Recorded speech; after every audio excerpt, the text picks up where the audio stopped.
Objectivity to me means that there is something that is not going to be subject to my whim, your whim, or any being's whim, quite frankly, as to its nature and operation as an independent reality. So, Are you religious? Sure, but that has really nothing to do with this. I don't Yeah, take. actually, it kind of does. So, No, it when it doesn't. comes to when Let it me comes to explain. Let me religion, explain to you what I mean, so that you don't run your mouth on something you don't understand yet. I do I do not take. I understand do. it. No, you don't. You have no idea what I think. When I say religion, I qualify that I am not doctrinal. I do not follow a book. I am not mystical. I have not had any mystical experiences where I have any revelation from a deity telling me anything. And I don't take anybody saying those things to be an authority on anything. My standpoint on theism is purely rational. So God is what you would call the universe, what you might call just reality itself, being as such, and it has a rational structure and it can be understood. That's what But I mean. your opinion on It's religion not doesn't have anything it's to not an do with. opinion. It's not an opinion. See, like I'm not defining religion here willy nilly, according to some subjective criteria that I have. Other people do that. They're like, well, I think religion is this. Well, I think religion is that. Based on what? Well, it feels that way to me. It feels fine. Most people seem to use it that way. Most people are not the basis of reality. What most people think a car is does not determine what a car is. What determines what a car is whether the thing works or it doesn't. You can believe that your car, which runs on gas, actually should run on diesel, and you could go ahead and put diesel in that car, and you're going to fuck up the engine. You can be wrong, and people can be very wrong about definitions, and often they are. Which is why I'm asking you, how do you define this? So, So do I'm you not. think that religion is a I don't. spiritual I don't. I experience that don't you have? want to speak about religion. I want to keep on morality. I am exactly, but No, no, religion has stuff to do with no. It objective won't. Not. morality. Not in my view. It doesn't matter what your view is. Not in my view. You're talking to me. You're asking me about my view. So don't project things that you No, believe. I'm So not. so I'm so there is answering. your. I'm answering I what you're didn't saying ask that's you. I wrong. didn't ask you anything. You asked me a side question. I decided to answer it. Now I'm telling you, I've answered the question. Your question is irrelevant to my position. So we can continue talking about the I'm morality not asking stuff. another question, and I am. We can continue on with morality. I'm telling you, I religion has am. nothing to do with it. So I will Yes, continue it with does. morality. Do you want to have a discussion, or do you want to tell me what I think? Because it seems I'm not you telling you what think. you think. I'm So do just you letting want you know to? that So do religion you does have want stuff to to do with have a morality. discussion, or do you want to tell me what I think? I'm not telling you what you think. Okay, well, you were asking me to explain my views, and now you're trying to Yep, interject and with you your told me views. the answer, so now I'm telling you something else. Okay, well, that's irrelevant. Are you gonna see? How is it irrelevant? There's something that people ought to learn, man. There's conversational ethics. If you want to ask somebody their view, which I ask you, do you want to know my view? And they're like, okay. And then you interject to start talking about your view in between.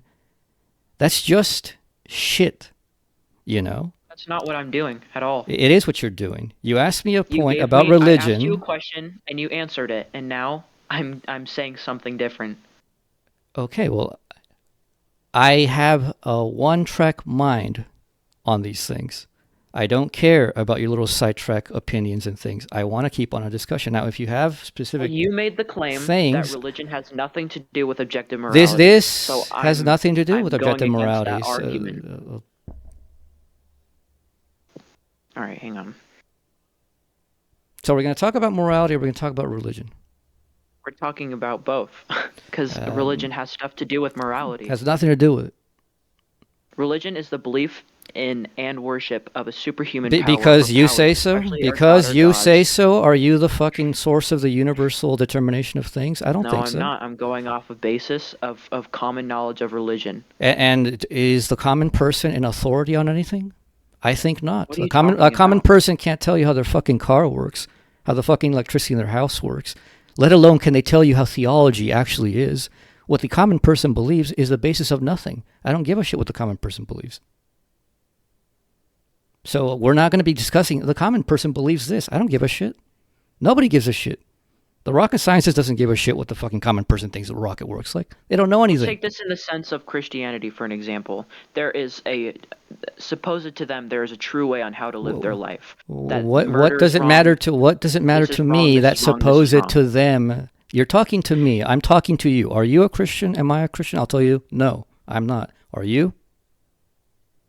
No, I'm not. So then why are we discussing what the fuck the Christian believes if neither of us believe in other shit? Because you made the claim that religion has nothing to do with objective morality. And I told you what I meant. I told you what I meant. So why are you projecting stupid shit that has nothing to do with what I said? What did you mean? I literally told you. Did you listen? Yes, I did. But I don't Okay, understand all what right. you're saying 'cause you're So going tell on a me, I didn't go on a tangent. Now, you've gone on a tangent for the last, 7 minutes? All right, then you know what? Then fine. Retell me. What for? It has nothing to do. All I told you, and you should have listened, if you weren't busy trying to project your little,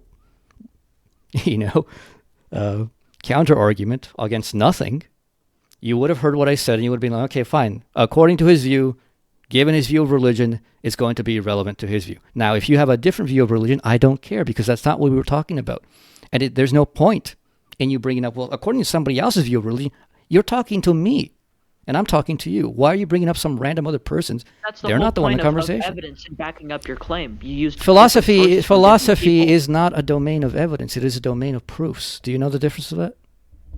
What's the difference? Okay, evidence is you have something, you make a claim, and you look out in the world for something to support it, right?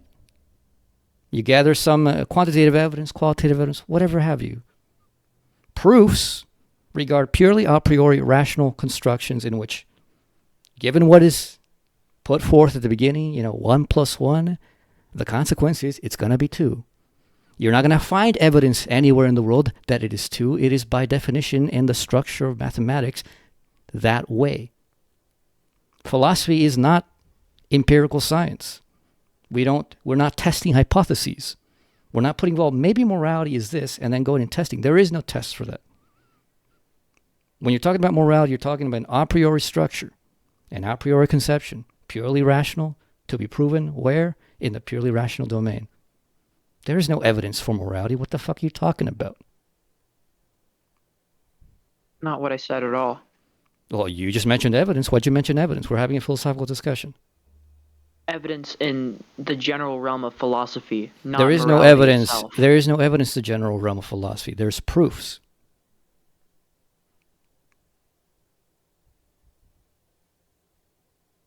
Second. So, for example, somebody says, look, the highest value is utility, happiness, or whatever we want to call it, hedonism. What the fuck are you saying? Oh yeah, I need evidence for that. What? Somebody's telling you here is by some reason that they have, which is an a priori reason all the time, as to why that is. You're steering away from my original argument.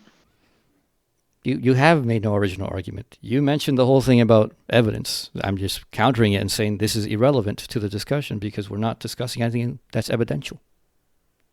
You made the claim that religion has nothing to do with objective morality, and I'm telling you that is wrong. Based on what? Based on democratic opinion? What? No, based on a majority of opinions and facts. That is what democratic opinion is. Holy shit. I mean, do you know English? English is my second language. You know that? Okay, well, it sounds like you speak it very fluently. Yeah, I do. So, the fact that you don't know what democratic consensus means is very strange. Because it's exactly what you just said right now. That's what democratic consensus is. Okay, so then your definition, what is it? We're not discussing religion. We were discussing morality, and I want to keep it to morality. Now, you've got to stick up your ass that you didn't like the definition I gave. Now, in philosophy, that's kind of an irrelevant thing. Because if I call a car a banana, and you wanted to call it a car, what basis do we have to say, well, no, you're just wrong?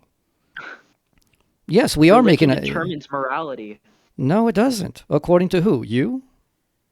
Oh my God, I keep saying this. Well, according to what? The majority of people who are ignorant? They don't think? They don't have any understanding of anything? How are they ignorant? I'm talking to one right now. I mean, you're ignorant about what democratic consensus means. You're ignorant about how evidence does not partake in the philosophical domain. You're ignorant about how concepts are determined.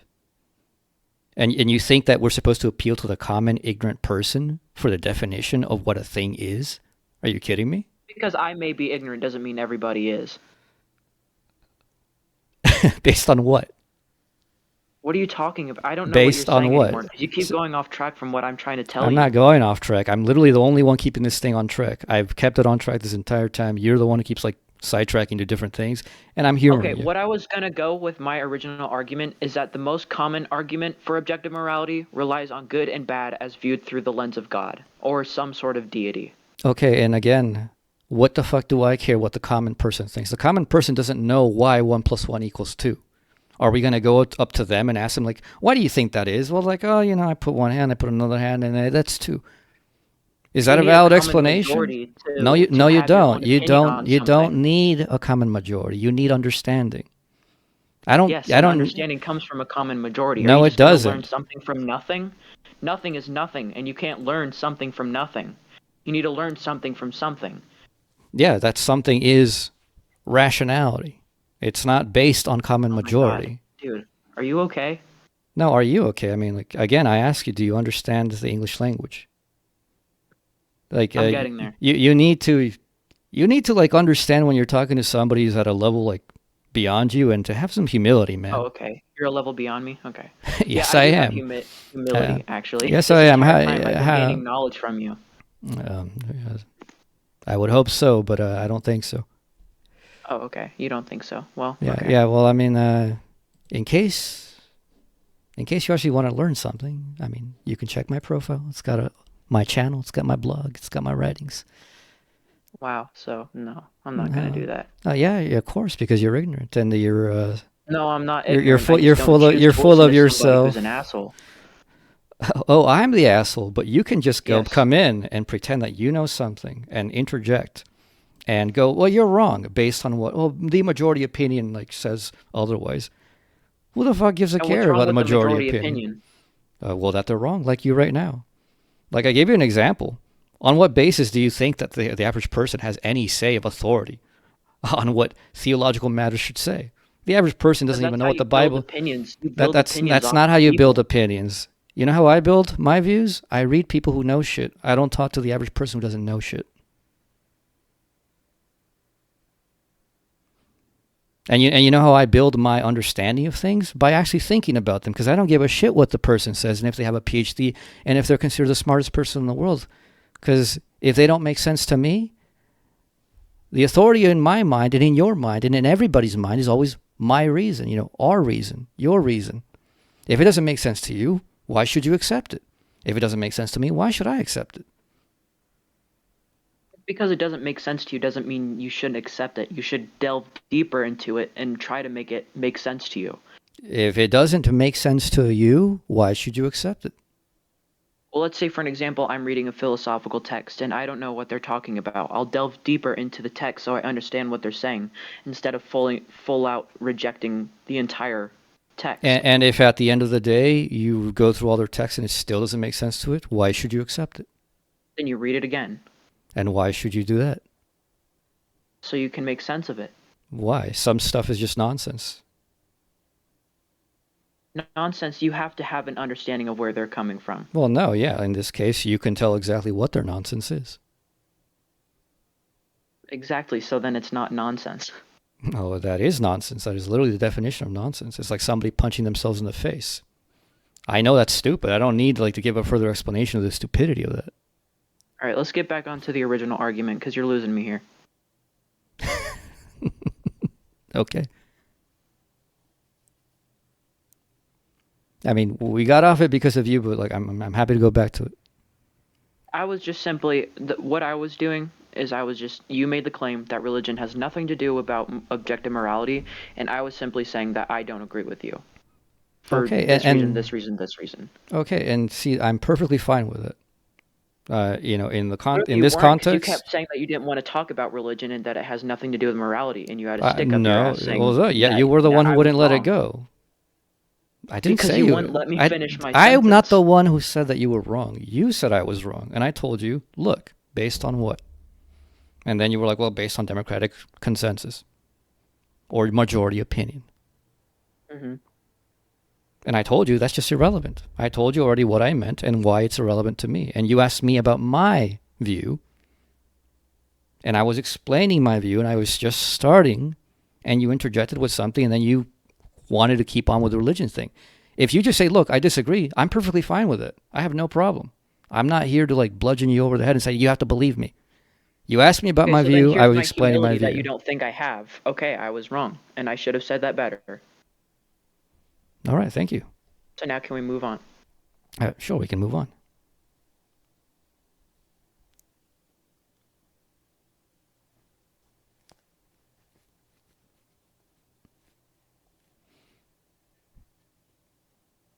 Do you remember where we were? Because I don't. Yeah. I don't know. You didn't really talk about too much. I joined the conversation not too long ago, so I was what's your evidence to think that, or your proof to think that morality is objective?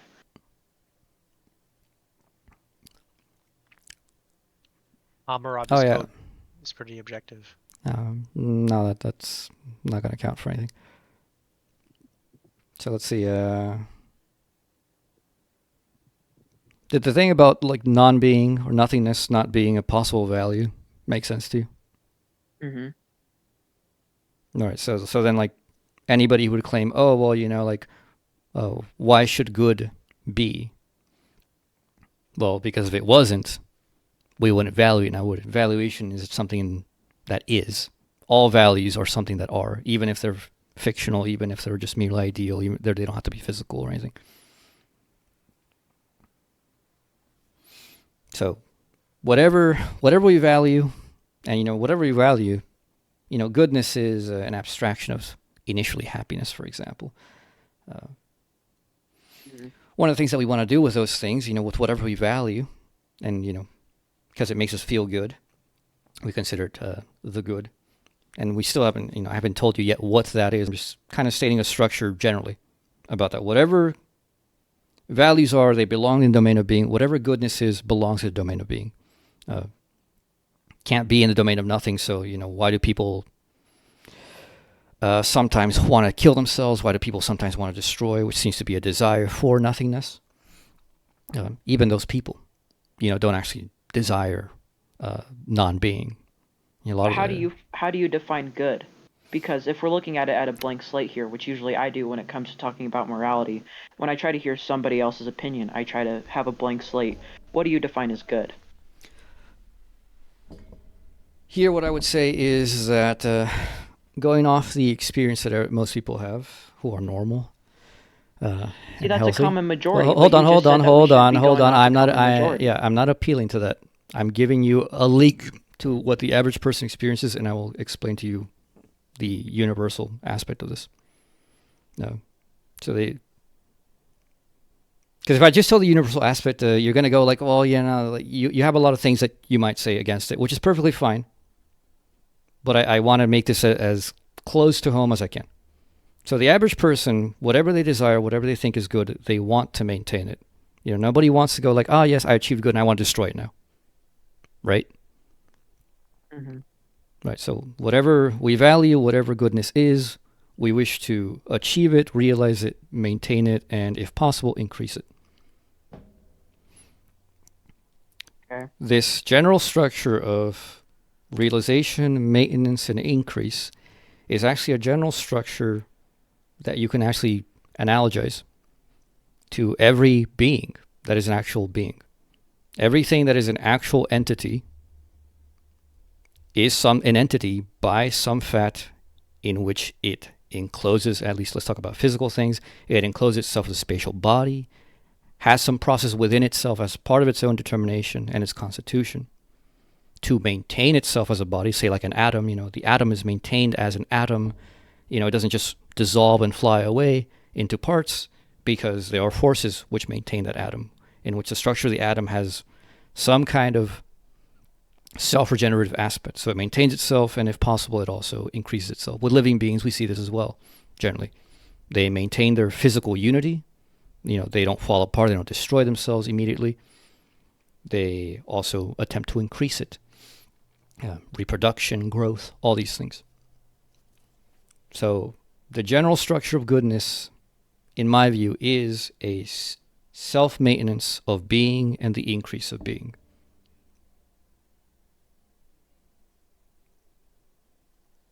Does that... Cool. I see what you're saying. Yeah, that makes sense. Mhm. So, So, like you were saying, as long as there's self-maintenance and increase of humankind, is that what you're saying?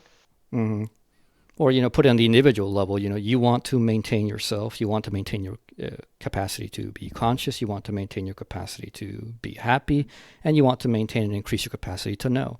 Because we like being healthy, physically, we like being happy mentally, and we like being right. We love being right. It's one of the greatest pleasures people have is the knowledge that they are right and the capacity to justify that they are right.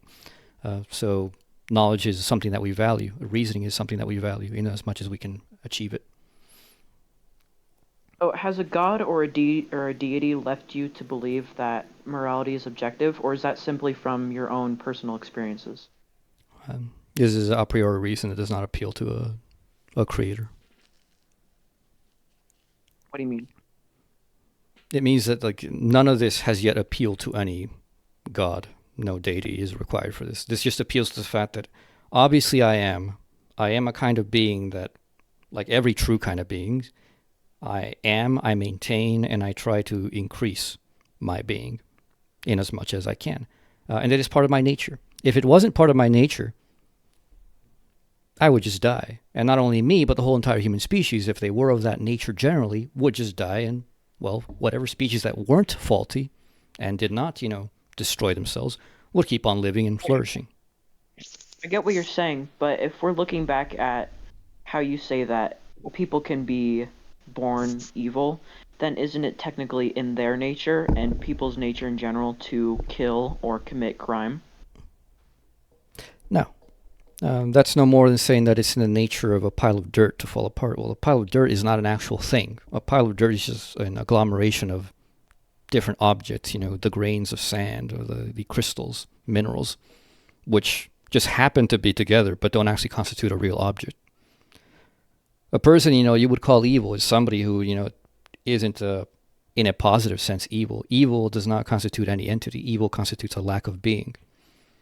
So, somebody who is evil in a moral sense, for example, is somebody that we tend to consider somebody who's destructive of other people. They'll fuck up other people. They won't fuck up themselves, but they'll fuck up other people. Why? Because they don't see, or they don't experience their bodily unity as connected to other people.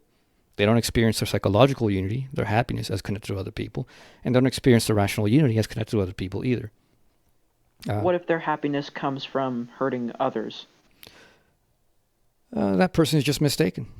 And they will find out very quickly how they destroy themselves. And that doesn't mean that they will recognize it. It's very common that people are evil, and they don't even recognize how their own evil is fucking them up. They don't recognize that that they're literally destroying their lives. They're destroying themselves as a person. They're destroying their capacity to even be a person. People lose their mind over drugs. People lose friends. People lose family. They become recluses. They will constantly watching their backs, very unhappy, and they're like, oh, no, I'm perfectly fine. I'm perfectly fine. I love my life. That's exactly how I want it. And then they die, usually terrible deaths. So if you say that goodness comes from self-maintaining and increasing yourself and humankind, so what about in the sense of you need to kill people and lower the population in order to save yourself or people or Earth or whatever that may be? What's your opinion on that? It's never a case in which you have to do that. Ever. You don't have enough food? Well, you can exile people. Why would you have to kill people? Now, if the other people obviously will be like, look, we think if you have an objective scenario, you don't have enough food. You have like 100 people, but you can only feed 50, within a certain amount of time in which, you can expect that by the time that the food comes to an end, you will have some kind of means to regenerate food or acquire food again. But in the meantime, you can't upkeep 50 people like healthily. Well, suppose you can keep you can drop this to half, and you can like keep 100 people unhealthily but still surviving up until that point, in which you can acquire more food. I see what you're saying. There's it's not a black and white thing, and in the cases where there is a black and white thing, it's like we just absolutely cannot take care of anybody. Like if all of the conditions give us reasons to think that we can't make it. We're barely going to make it as it is, so we can't even split it. You don't have to kill anybody. You can tell those people, well, look, we know we can't do it. If we try to split it, we're both going to die. And you can't expect us to like sacrifice ourselves for you. Now, what's going to happen is maybe those people go like, well, fuck you, and they'll try to kill you, and therefore, self-defense. You have a right to kill them back. They didn't want to accept the rationality of the moment. They thought that they were more worth, their life is worth more than yours, but obviously you think your life is worth more than theirs, and you have every right to defend yourself, so there you go. Otherwise, those people, if they understood, they're like, well, guess we have to leave, and, we got to go find some other place, if we die on the way, it's not that those people who sent us out killed us, because they didn't. Because if we stayed, we were all going to die anyways. I'm just looking at this in the sense of hypotheticality. So, right, but you notice that the scenario that I've given you is a real scenario as opposed to a bullshit scenario. Well, I think when it comes, just me personally, I think when it comes to seeing truly where your morality lies, you have to look at hypothetical situations, even if they are the most wacky, out of place examples in the world. You still have to put yourself in that scenario and see how you would react, so you understand where your morality lies. So that's why I was simply giving you a, in your words, bullshit hypothetical example.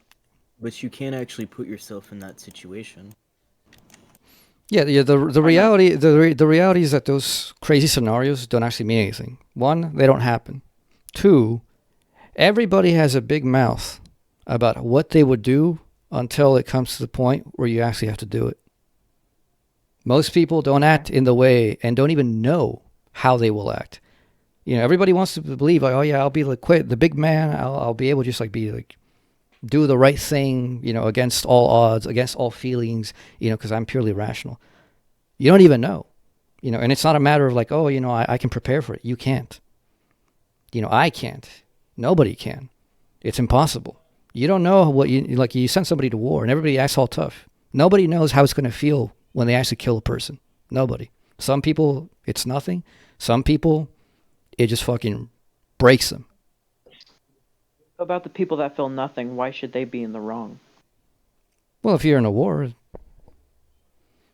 you gotta find some way to keep operating. It's your job to kill. Well, no, I'm just saying in the sense of like serial killers who don't feel anything when they kill people. Why are they factually in the wrong? One, if everybody acted like the murderer and just killed whenever they felt like it and could get away with it, you wouldn't have much of a society.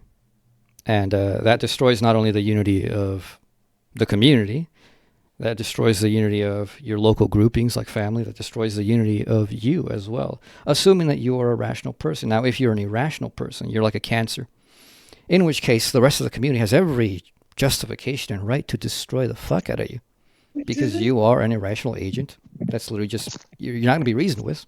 There's no point in putting you in jail and punishing you in the case because you're not going to be corrected. There's no point at which you're going to be like fine again and they can let you back in the community. No, just put you to fucking death. There you go. So what's wrong with the ending of a community or people in general? Well, What's why don't you kill yourself and find out? Why don't you kill yourself and find out? Well, I was thinking about it. I think I should do it. Well, see, do it and find out. And if you do so, I can guarantee you one thing, a couple of things. One, you'll be out of the game. You're not part of the community of reason anymore. Two, other people will be able to see, well, you're out of the game and we're still in the game. And we are the ones who are alive and we can still shape the world and shape the circumstances we live in. Whereas you're nothing. And so How do you know for I'm what nothing? You're nothing. Do you not believe in an afterlife? You're nothing. Do you not believe in an afterlife? It doesn't matter what I believe. The fact is, you're nothing. Well, I still could be, energy-wise or spiritually wise. That doesn't This mean is another anything. reason why. When somebody says you're something or nothing, they're talking about you, the individual personality. Nobody cares that your energy goes on. That's irrelevant. Nobody But that's cares that still obviously my me. atoms are in. No, it's not you. You are the Yes, it person is. speaking to me right now.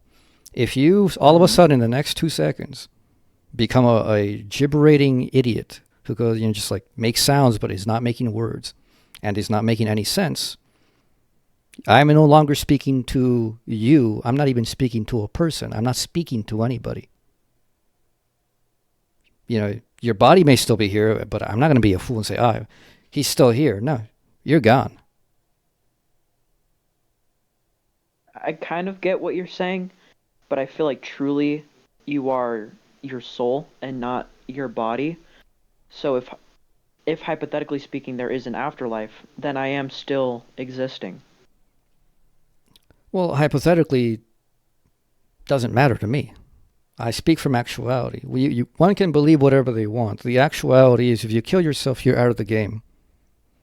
Your mother may have dreams about you. Your father, your sisters may have dreams about you, and that you come in their dreams and say, "I'm totally fine. I'm sorry," and blah blah blah. You're out of the community of human rational agents.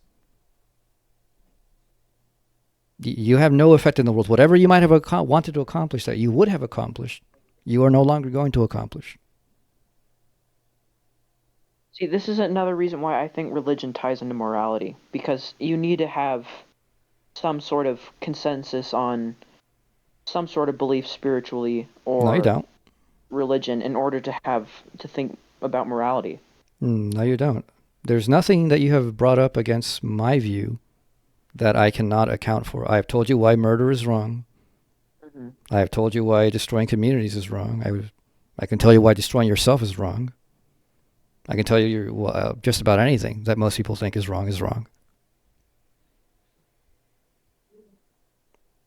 And all of this is tied to the capacity to be and maintain and increase one's being. All of it.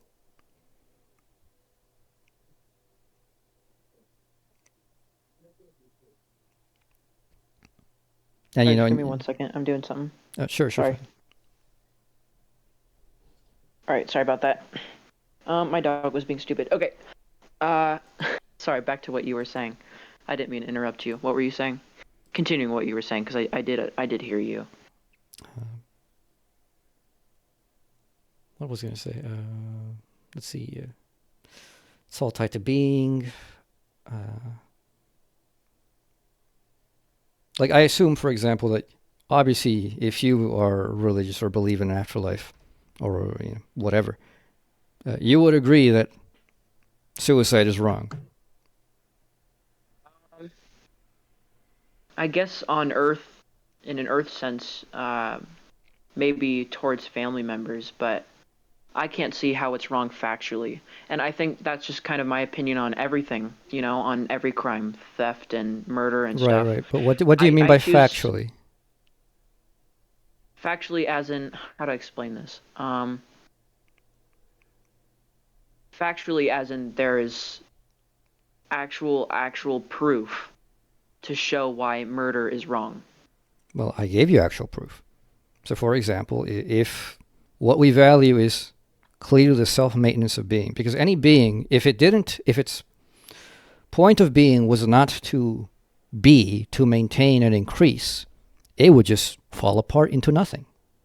Rocks would just fall into dust, and dust would fall into atoms, and atoms would fall into particles, and particles would fall into whatever further they are constituted by, down to nothing.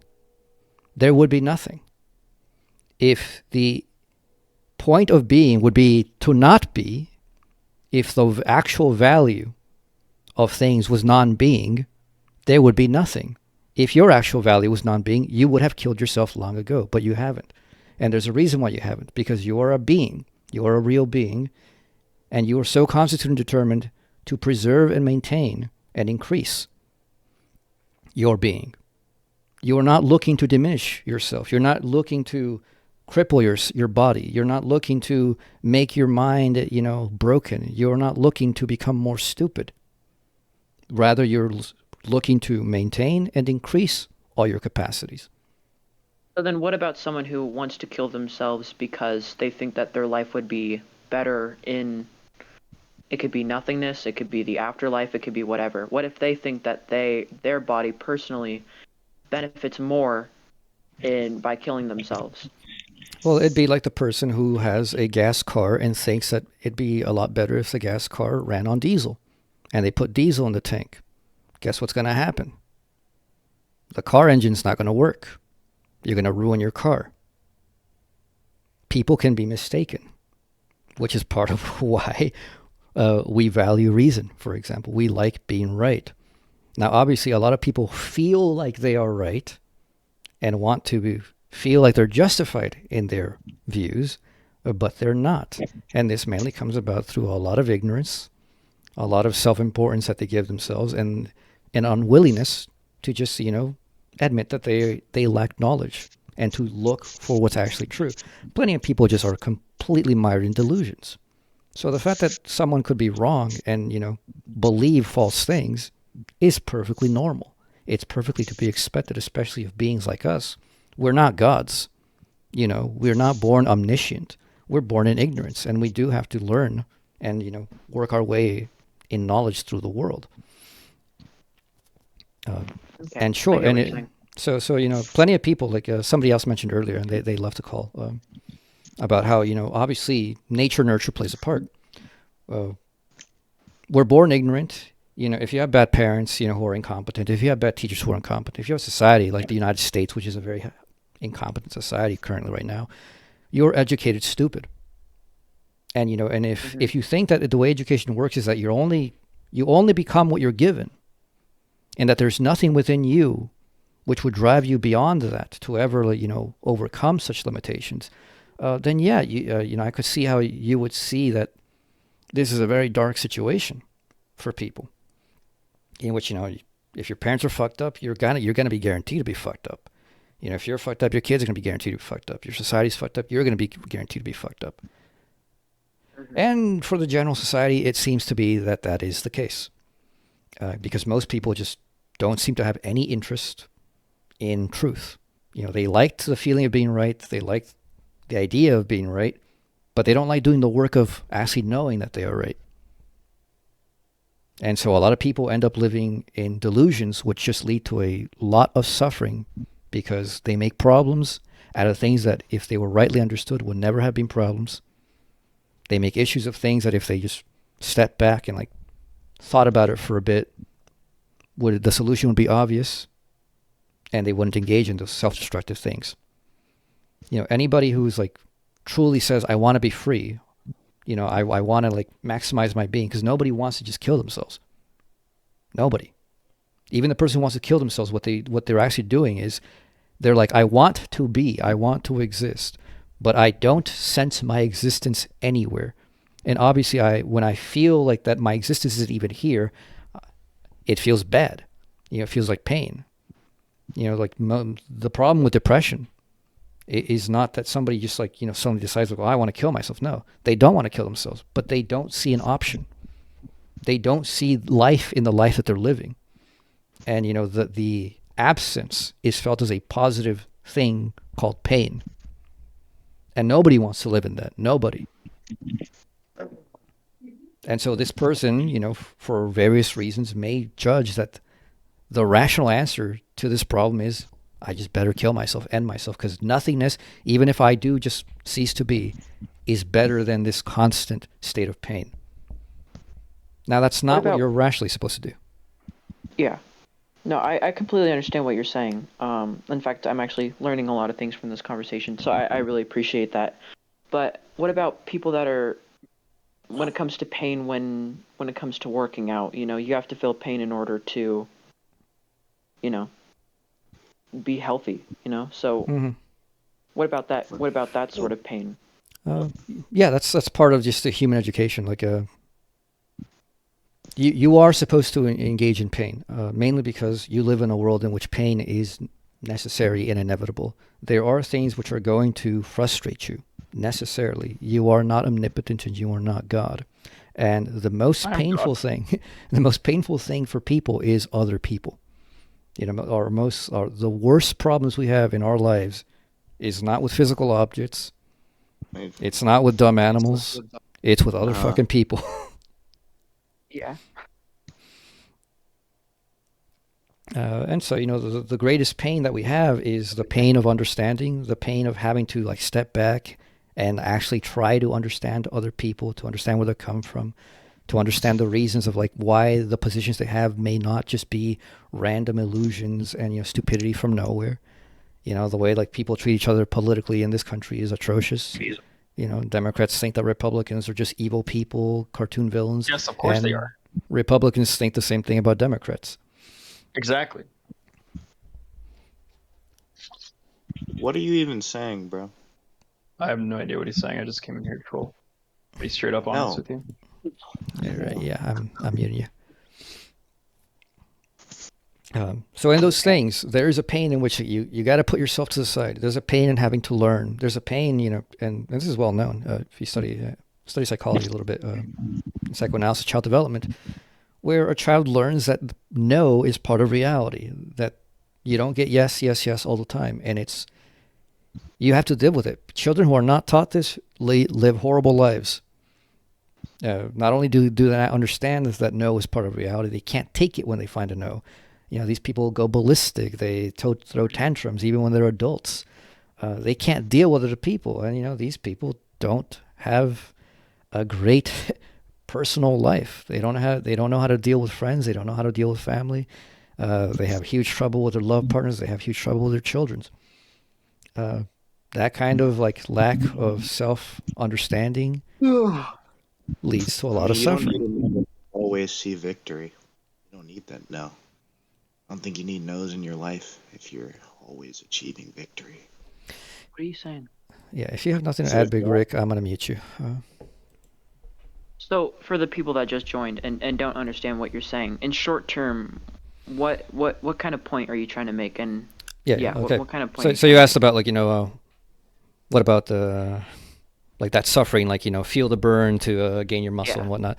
And that was I'm sorry, I went on like too many examples, just kind of showing that there's a unity. Yeah, it's just showing a unity between like all these other forms of suffering, which are analogous to that suffering that we get, and you know, when you have to go to the gym, which is, it's necessary. You know, it's the reality we live in. You gotta feel that burn at least for the initial parts when you're first working out, to build the body that you want. It's just part of it. When you're a kid, you have to understand the no's. You have to understand the discipline. You have to understand that, you know, I got to do my homework first, and then I can play my games. All these things, but all these things actually are really good. You know, they feel initially bad, but in the long term, they are actually really good. And once you get used to them, you understand down the line that these were actually extremely good things, and yet you are very happy that you underwent them. So same thing that can go about suicide, like what we were talking about. In the short term, it feels awful, but in the long term, you learn new experiences and you get through the other side.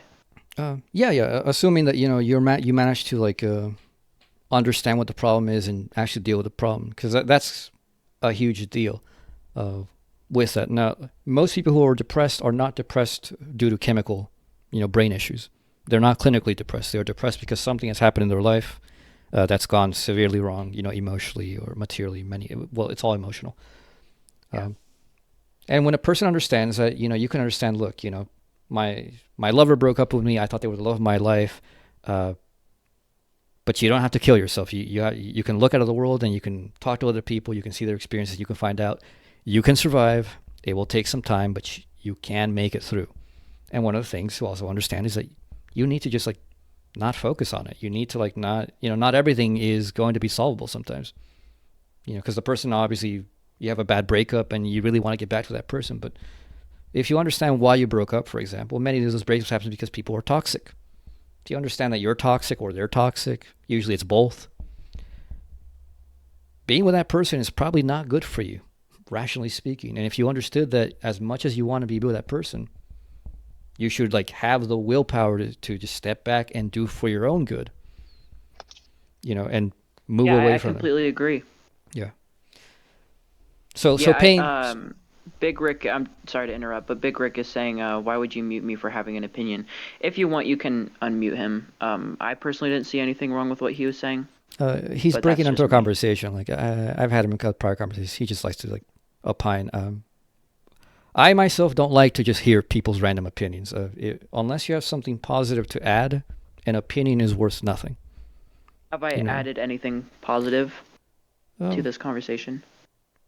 well, sure. I mean, you're listening, and I'm not here like for you to just like preach to you. You're asking me questions that I'm willing to answer, and and if you want to tell me your view afterwards, I'm willing to listen. I'm that kind of person, but I like to have structured discussions. I don't like random people coming in and just going, "Hey, what's going on?" and just saying things that aren't very meaningful. Yeah, no, I agree. So, when it comes to talking about morality, you say that you like to have your own opinions and talk to the person as it's just me and you, which I understand. I'm just having a little bit of trouble understanding why you can't go to proof or evidence or support to support your claim from a majority of people. Because when I was talking about a majority of people, you seemed that you didn't agree with me. So I'm just wondering why that is. What's wrong Well, with getting your support for a claim from a majority of people? because you know from your own experience, you have to know. On many things, people's agreement is completely wrong. As a matter of fact, the history of opinions and their agreement is that, by and large, they have been wrong. So, rationally speaking, one can't believe that it's a good basis for anything to say, well, look, most people believe this. Well, yeah, we know from long historical experience, both in our own personal lives, social collective lives, and the grand history of humanity, that most people's opinions collectively are just wrong. So, Yeah. in philosophy, we don't want to talk about things that are just like we can just dismiss at face already. It's like, yeah, I can just throw that away. It's like, having a voodoo doctor tell you about astrophysics. And the way they describe things is obviously not going to be the way that in astrophysics describes things. Now, the voodoo doctor may have their own reasons, and I'm not saying that they don't. Obviously they do. They do things in what in their own ways is rational. They have a whole practice of like chanting and working their own psychic potential up and getting into trances and doing all these things. There is a rationale to it. There is a process, step by step, of how you do things. And and people go back to those things because they think they have some kind of efficacy. Maybe it's 60%, 70%, 30%, who knows? But people seem to believe that there's efficacy. That's why they keep going back to them. It's not without reason. But to pit one opinion against another is kind of pointless, is all I'm saying. So if you want to go like, well, here's what I think, just say what you think. Backing it up with like, well, most people think this doesn't add anything to it. As a matter of fact, it makes it worse. Because You're right, and I was in the wrong for doing that. Yeah, well, I wouldn't say that you're wrong. I was just fighting back against it because it's a waste of time. And also, and you're other wrong things. for that as well, Mr. AW. All right, well, What? you're muted. So what about if the majority of people have a lot of knowledge about what we're talking about? Then would it be okay to be okay? Yeah. The majority of people are that guy that just was talking.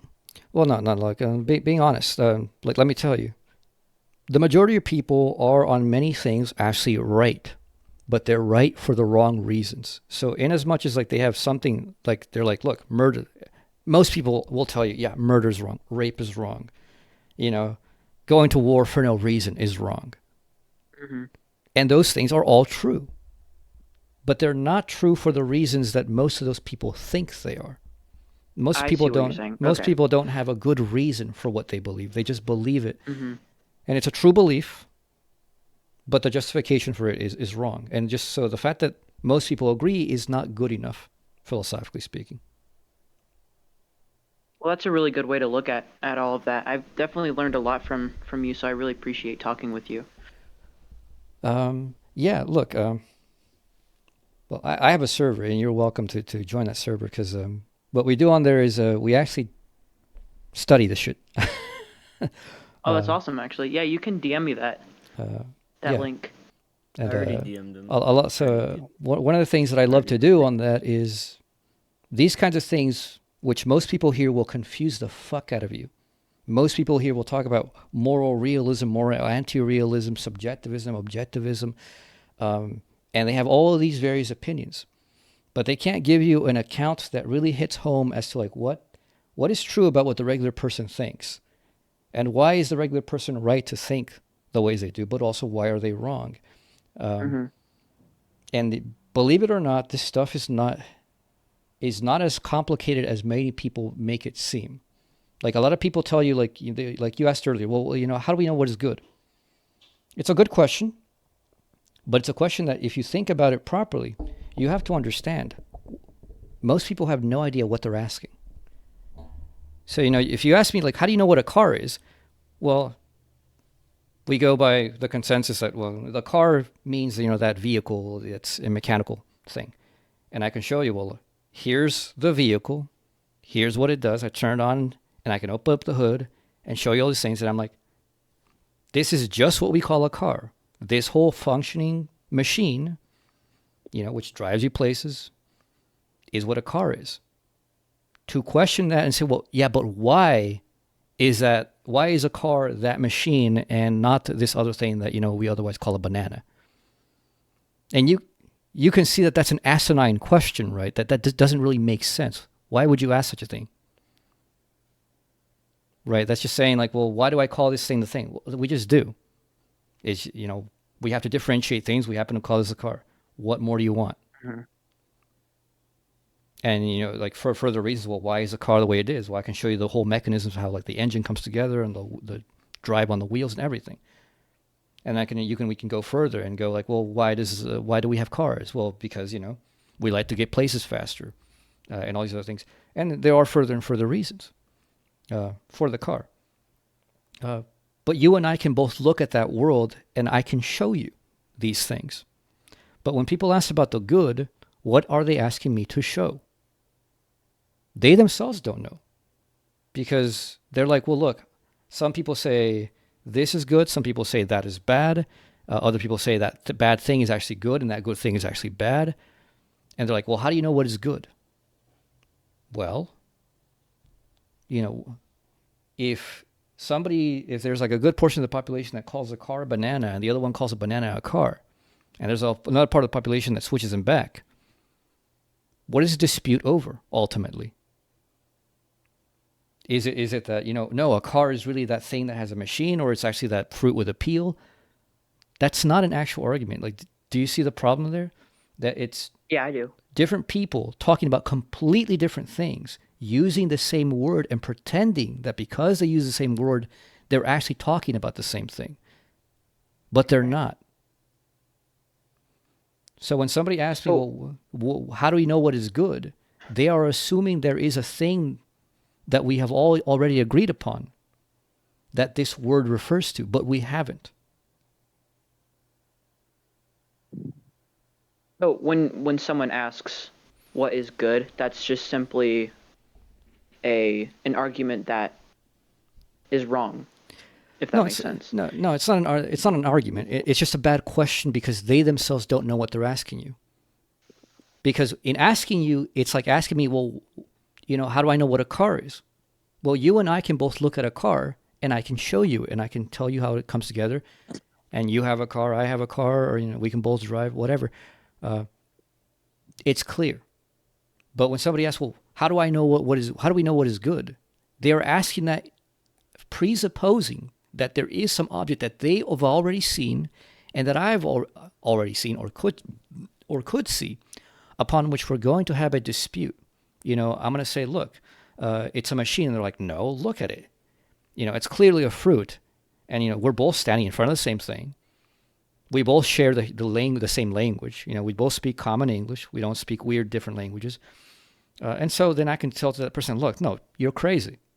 That's not what a fruit is. And they're like, well, that's what a fruit is to me. And they're like, now you're being asinine, right? Now you're pretending that you don't know basic English. Because if you go to the store and you say, you go to the cashier, look, I'm looking for a car. They're like, I'm sorry, you need to go to the car dealership, down the block. And they're like, no, a car. It's got a yellow peel and it looks a little bit like a dong. And they're like, oh, sorry, you're talking about banana. He's like, no, it's a car. Well, people are going to look at you like a crazy motherfucker because you are. Mm-hmm. So people who argue in that style are they're either bad faith or they're just plain stupid. Okay. So you don't think Yeah. there's some shared concept of good that people have? On the face of it, no.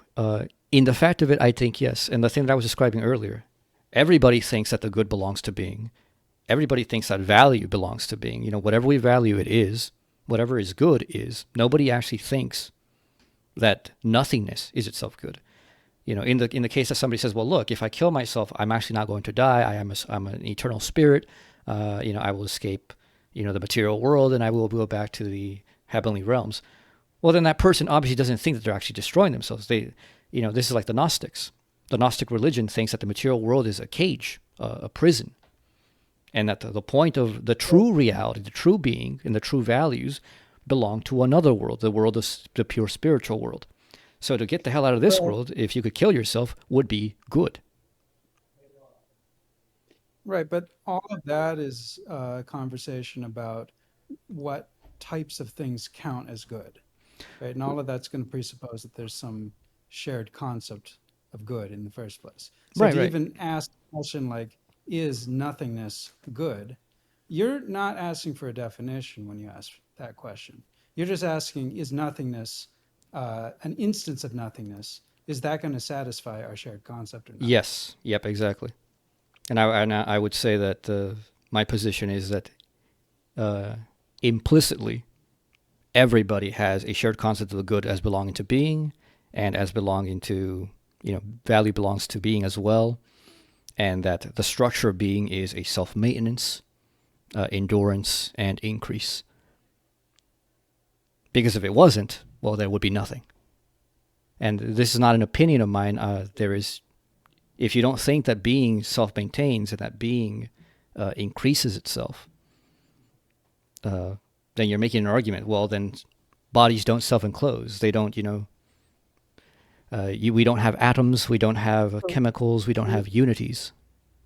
So you're basically giving a definition that something is the good is basically something, or that category of things which is aligned with being and aligned with the interests of being and aligned with the interests of like the self-preservation of being. Yeah, So that and category, anything that satisfies that would be good. yeah, exactly. And so we are beings. We are not non-beings, for example, and our own desires drive us to care about our own being and the maintenance and increase of our being. So why would we pretend that this isn't part and parcel of what it is to be good? So your definition there, is that like an analytic definition or is that a synthetic definition? Or is that just on the definition? Is that true in virtue of something about how the world works? yeah, I would say it's true by how the world works. It's an ontological thing.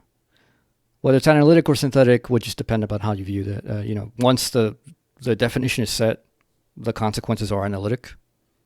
But how the definition is set is synthetic.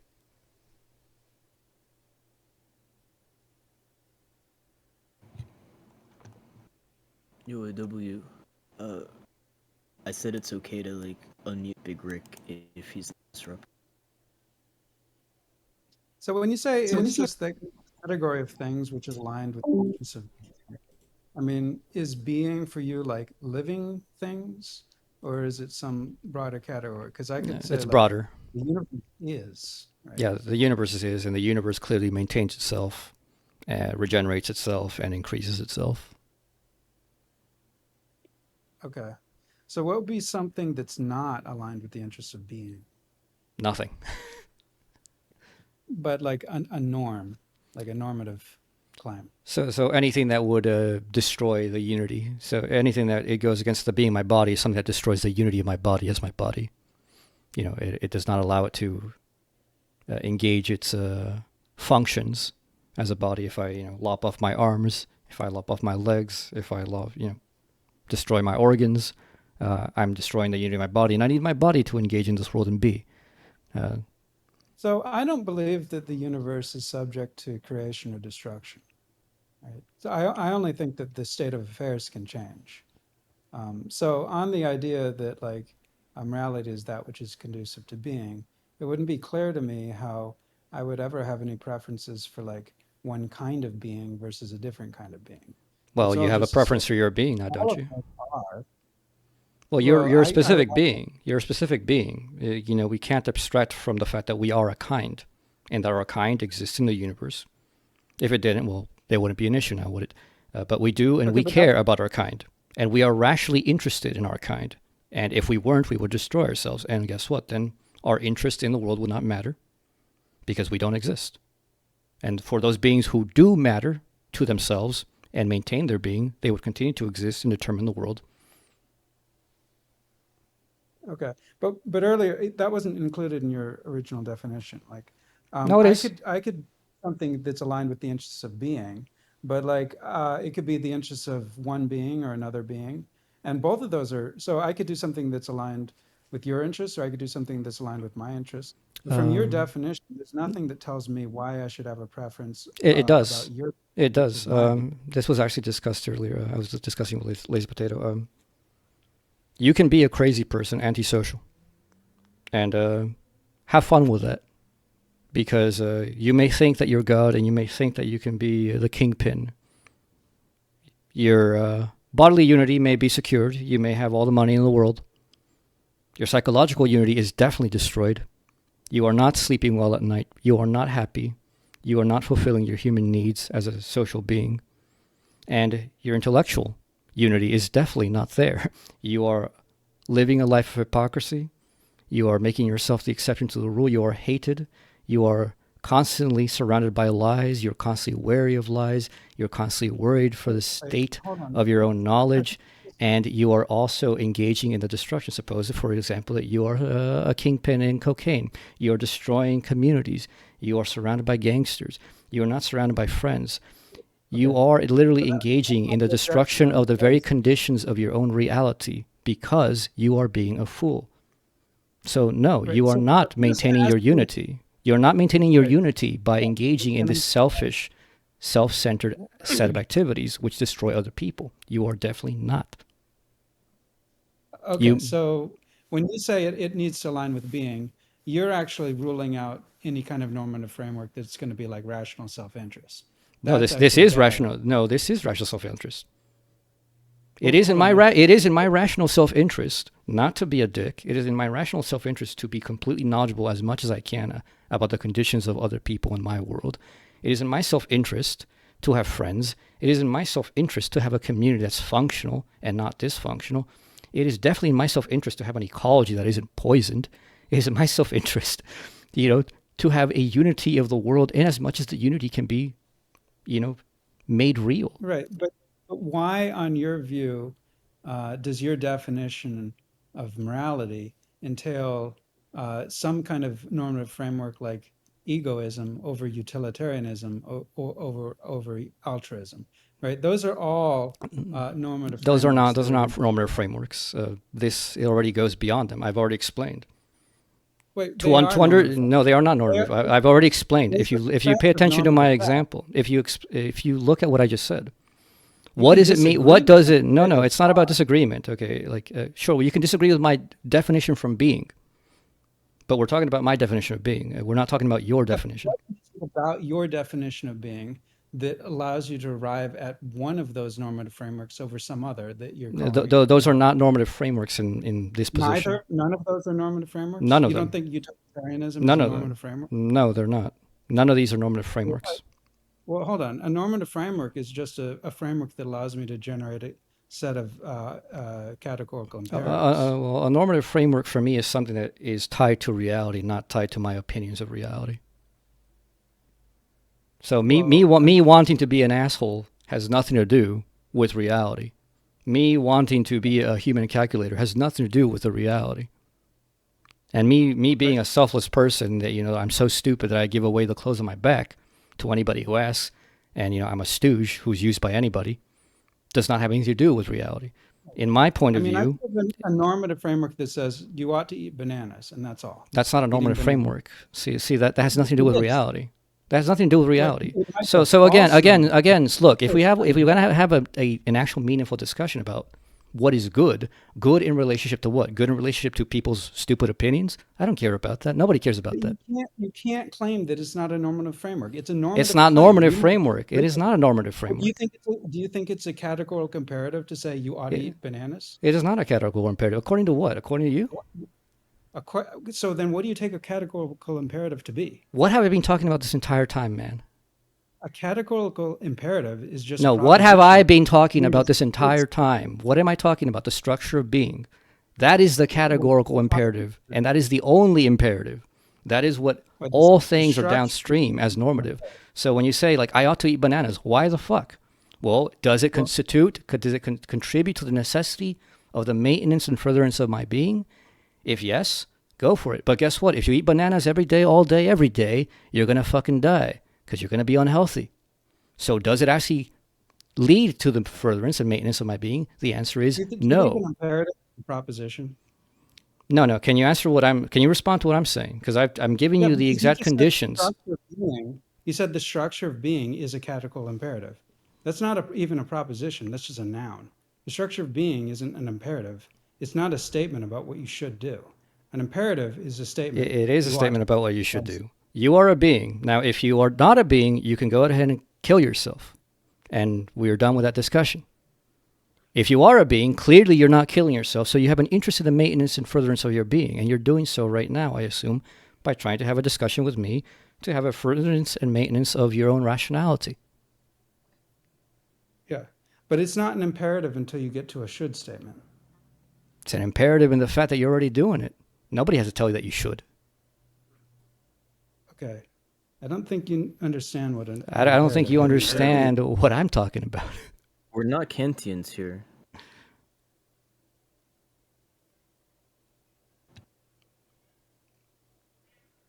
Yeah, if you're just going to give some descriptive claims about reality, I'm not That's I'm not making just mere descriptive claims.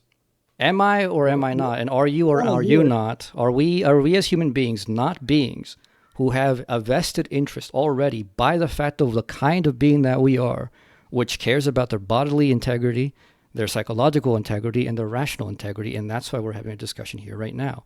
And the fact that we are that kind of being leads us to a certain consequence of action towards the furtherance and realization of those goals. what's a consequence of, what do you mean it leads us to a consequence of action?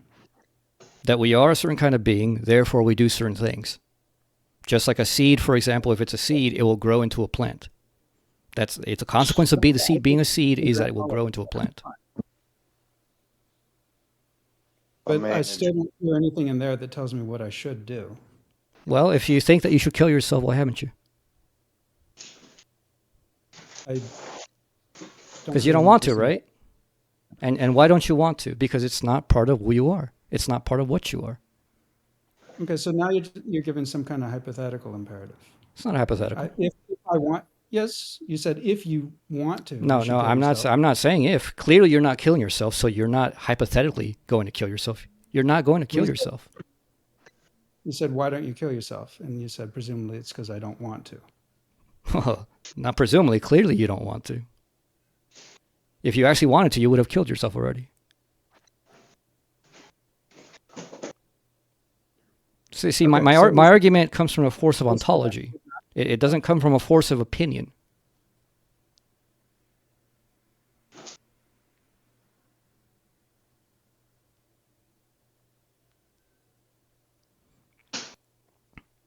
Okay. Actually, DM mentioned something. We can talk about like what is the is-ought problem. That may be interesting to you because I think a lot of people are confused about that. Because when I'm saying like this is a categorical thing, I'm talking from a perspective that probably is not the norm that you've encountered. So it's probably like a better thing to explain that.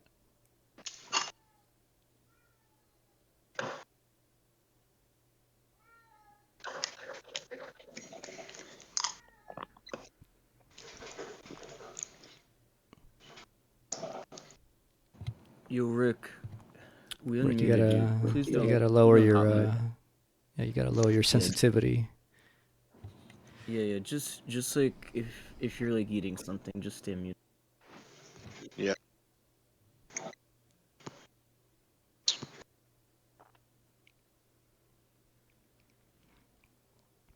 Anyway, And I don't know if he's still here or not. He went AFK. no, Actually, Lazy Potato, you want to hear my account of how you can get an ought from an is? Sure. Right. So, what he's talking about normative stuff, which means, like I make a claim that, you ought to eat bananas, which is, the ought is telling me that I ought to do something. It's a norm, setting some rule of action. But why ought I eat bananas, right? And there's a difference in philosophy generally called a hypothetical and a categorical difference. A hypothetical is if I, want to be, for example, healthy, like if bananas have potassium, somehow potassium, works like lower blood pressure sometimes. So, if I have blood pressure and I want to be healthy, I should eat bananas. So, in that whole thing, it's hypothetical because only if it is the case that I have this condition should I do it. If I don't, then I shouldn't. There's no reason to do it or not to do it. The categorical says, well, in all instances, not just only if you have a certain condition, but in all instances, you ought to eat bananas. Well, why should I? People are really confused about this because the idea of oughts is very weird to them. This is actually a big set of disputes in analytic philosophy particularly. It's not so much in classical philosophy, although it was a dispute that started with the Enlightenment. And one of the famous ones is like, does an ought imply can? And like, what do we mean by an ought? And like, is it an ought because I can?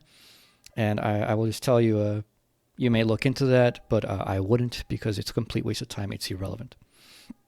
The only meaningful oughts that we have are oughts that are tied to reality.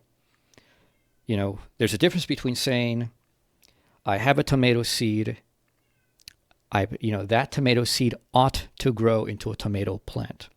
Now, why do I say the tomato seed ought to grow into a tomato plant? Because I know the tomato seed is that thing which will grow into a tomato plant. That's why it's a tomato seed. Now, it could be a defective tomato seed, in which case, obviously, given the facts of its failed biology, it's not going to. But if it's a good tomato seed, if it's actually a real tomato seed that's functional, it will grow necessarily into a tomato plant, given the soil and water and all the mineral conditions. That's a categorical ought, because every tomato seed that is actually a full tomato seed will grow into a tomato plant, given the conditions in which it can be properly a seed. Now that's different to saying, like, if I want a sandwich, I ought to put, ham, lettuce, and tomatoes in that sandwich. It's only in the case that if I want a sandwich, given my end of wanting a sandwich, I should put ham, lettuce, and tomato between two pieces of bread, and that will be a sandwich, and I get the sandwich. One of these things is not like the other. And to give you an example, it's like nobody thinks it makes sense to say a rock ought to hatch into a chicken. You grab a pebble on the beach the size of an egg, but nobody says, take that egg home, it should hatch into a chicken. Why? Because we know that a rock is the kind of thing that does not hatch into a chicken by the thing that it is. Rocks are not living. Rocks do not come from chickens. They don't make chickens. They're just dead minerals.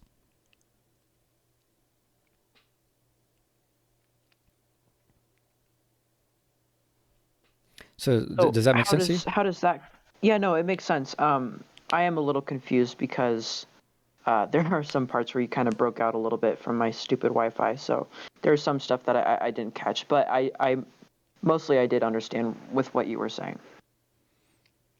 Do you know what parts you might have missed? I can repeat them. When you started talking about chickens and rocks, sorry, I missed okay. that part. Okay, yeah. So, there's the example of the tomato seed and tomato plant and then the sandwich thing. And for example, if somebody said the statement, or a pebble the size that looks like an egg should hatch into a chicken, you and I know, everybody normal knows, that's just nonsense. Because we know the rock is the kind of thing that does not hatch into a chicken. Rocks just don't do that. Why don't they do that? Because chickens come from chickens. They don't come from rocks. And rocks don't have anything in between. They're just solid material. We know the kind of thing that it is. We know that it will not and cannot become a chicken. Okay, I see what you're saying. Okay. Where did I think Dirt went AFK because he was originally talking to you. Yeah. So my point about that is when I'm saying what I was saying to him earlier, that, because we are a being, it is a consequence of our being that we seek to be in a, we keep the unity of our body. We have a desire for our own health. We keep the unity of our psychology. We have a desire for our own happiness. And we keep the unity of our knowledge. We have a desire to know truth, in as much as we can. So he mentioned the thing about 3 so-called frameworks. One of them is egoism, the other one's utilitarianism, and the other one is altruism. Egoism is the idea that only I, my immediate person, matter in this world, and that everything I should do should be towards the maintenance and increase of my immediate being. Fuck everyone else, fuck everything else. If, in me doing everything I want in the world leads the whole world to destruction, I don't care, because so long as the world lasts until I die, I don't care what happens to it after I die. And you don't believe that these are normative frameworks, or was that Dirt? Oh no, you don't believe. Okay. Yeah, I don't. And the reason I don't is because of what I gave you as an example right now. That's like saying that a rock should turn into a chicken. The human being is not a stupid being, because in order to be an egoist, you have to be stupid. The egoist of that kind, because that means I don't understand what my own happiness constitutes. There's nobody in this world, nobody, that is happy being an asshole, being alone, being hated, and being persecuted, because that's what happens when you're an asshole. Everybody hates you. You may be the strongest asshole, and you may beat up everybody else, but everybody has their eye on you, and the day they can fucking get you, they're going to get you. Mm-hmm. You don't live a happy life. Your happiness is gone, no matter what. And these people always say, no, I'm really happy. They're not. Everybody knows they're not. And obviously, so they may have their bodily unity, their body and their health, physically, may be intact. And that's not even true either, because their psychological health is not intact. They're not happy in actuality. And definitely their rational knowledge of the world is not intact, because they're being stupid. They're not paying attention that, gee, if I'm an asshole to everybody, if I strong-arm the world, I'm making enemies of everything. I'm making enemies of everybody. If I poison my environment, just to make a quick buck, I'm destroying my own livelihood. I'm destroying the future of my children. I'm destroying the, quality of life of my family, of my communities. These people they got blinders on. And so it's like the person who can only do one task, and they go all the way in one task, and they don't pay attention to everything else, and everything else goes to hell while they're trying to perfect that one thing. That's not very smart. An egoist would argue that you aren't actually filling out your self-interest faithfully in that case. Sure. And then that egoist would not then be an egoist, now would it? Because egoism refers to the doctrine of only caring about my immediate being. If I rationally understand that my immediate being is not actually what constitutes me entirely, then I now have interest in other people's interests and the interests of other things. So I'm no longer merely self-interested. In my self-interest is the interest of others. I do have a question to ask, if that's all right. It may be that egoism is going to entail actions that are pretty much indistinguishable from how people typically act. So it may entail performative acts of generosity and things like that. They could be justified even on the basis of being rationally self-interested. Yeah, but then that just erases it as a position now, doesn't it? Because if you look like every other, these other position, like altruism, then what position are you actually arguing for? You're just saying I like to think that I just do it only for myself. Well, the idea is that here's how you justify it. So it might be that I could justify a certain action on egoism, and then I could justify the same action on altruism. Like it might be that it's in my interest to help an old lady cross the street. It might be in the altruistic interest. It might utilitarianism might also justify it. So the actions could be the same under these different frameworks. Oh, yeah. And the justification would actually have to be the same because if the understanding of the reality is the same. So, for example, no altruist, no one, and I mean nobody, actually believes that everybody is selfless. Obviously, I help the fucking old lady because I like helping the old lady. You know why? Because I'm a social being. That is part of who I am. So it is in my interest to be interested in others. That is my own satisfaction. So this looks exactly like the egoist and the altruist. And like, if they're taken to their logical conclusions, if they rationally understand the world they live in, the conditions required for the self-maintenance and furtherance of their being have to be the same. The only difference is that the egoist standpoint can only be claimed by somebody who's like, you know, a sociopath. In which like, they're like, yeah, I don't really care about other people. I don't do it to help the old lady. But, you know, it makes my life better. And are there people like that? Yeah, they're like, you know, a very, very tiny amount of people. They are not the average person. And sure, they can rationally justify their actions that way. But that's not the general person. That is not the general state of human beings. That is not the kind of human beings that we are. I mean, yeah, the fact that these different frameworks entail similar outcomes, I think, is actually one good reason to not fuss over which exact framework you're trying to apply. Anyways, you had a question, Lazy Potato?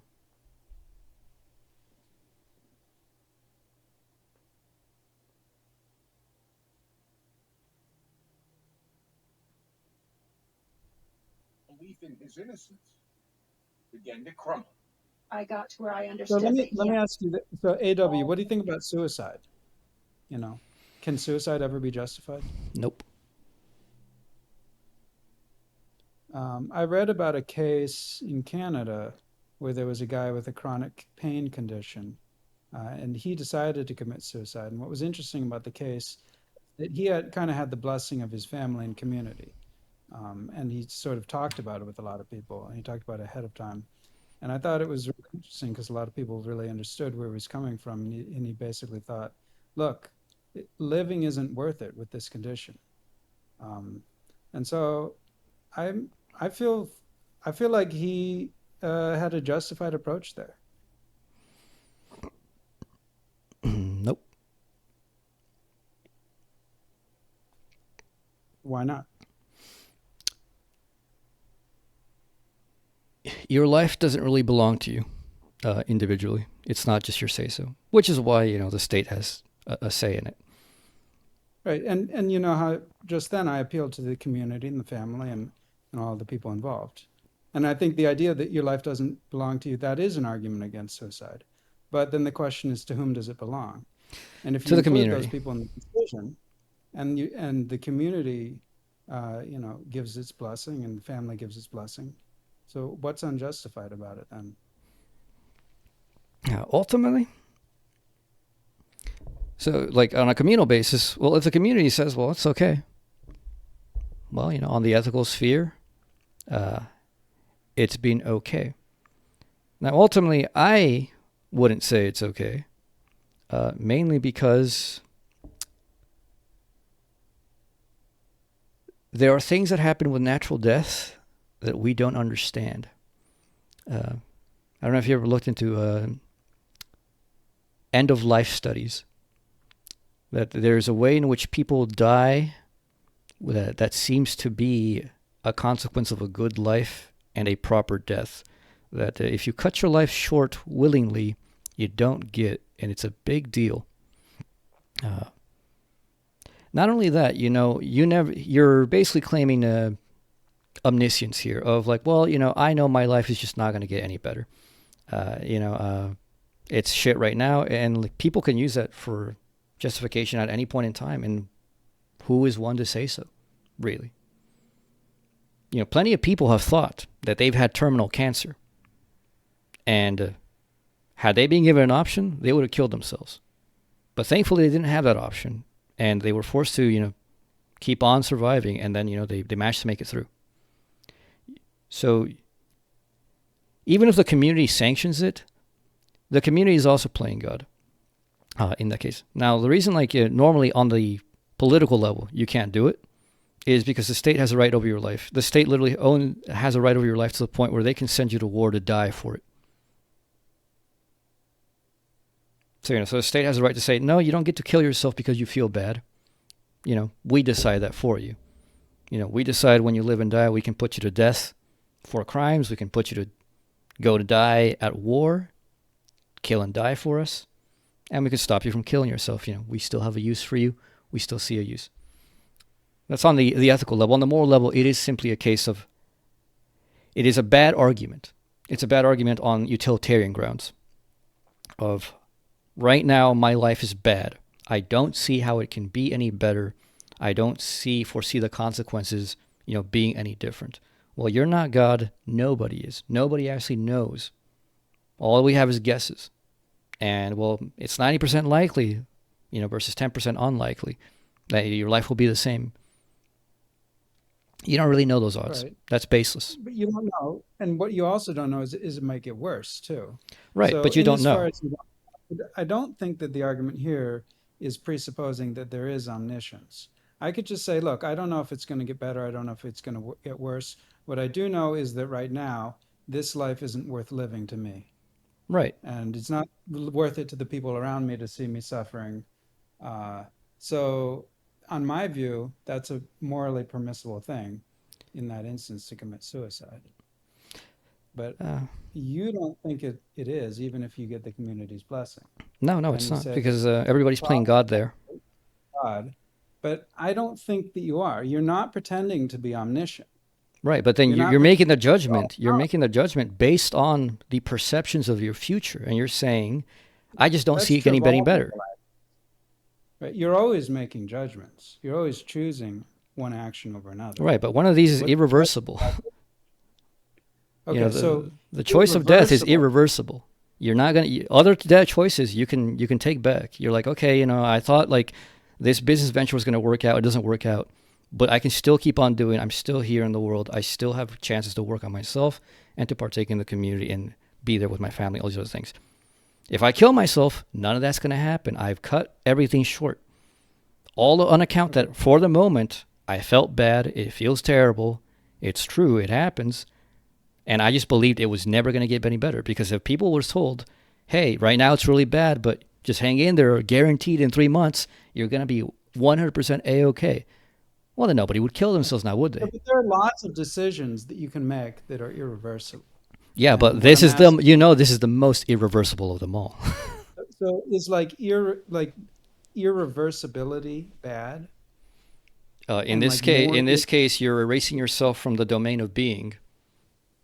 You Well, I don't never if know. that's true, but It is I true. don't Well, okay. necessarily think that. Well, there's not a single spiritual practice. No religion in the world tells you that suicide is going to be anything good. None of them. All of them tell you if you kill yourself, you're going to have a bad time.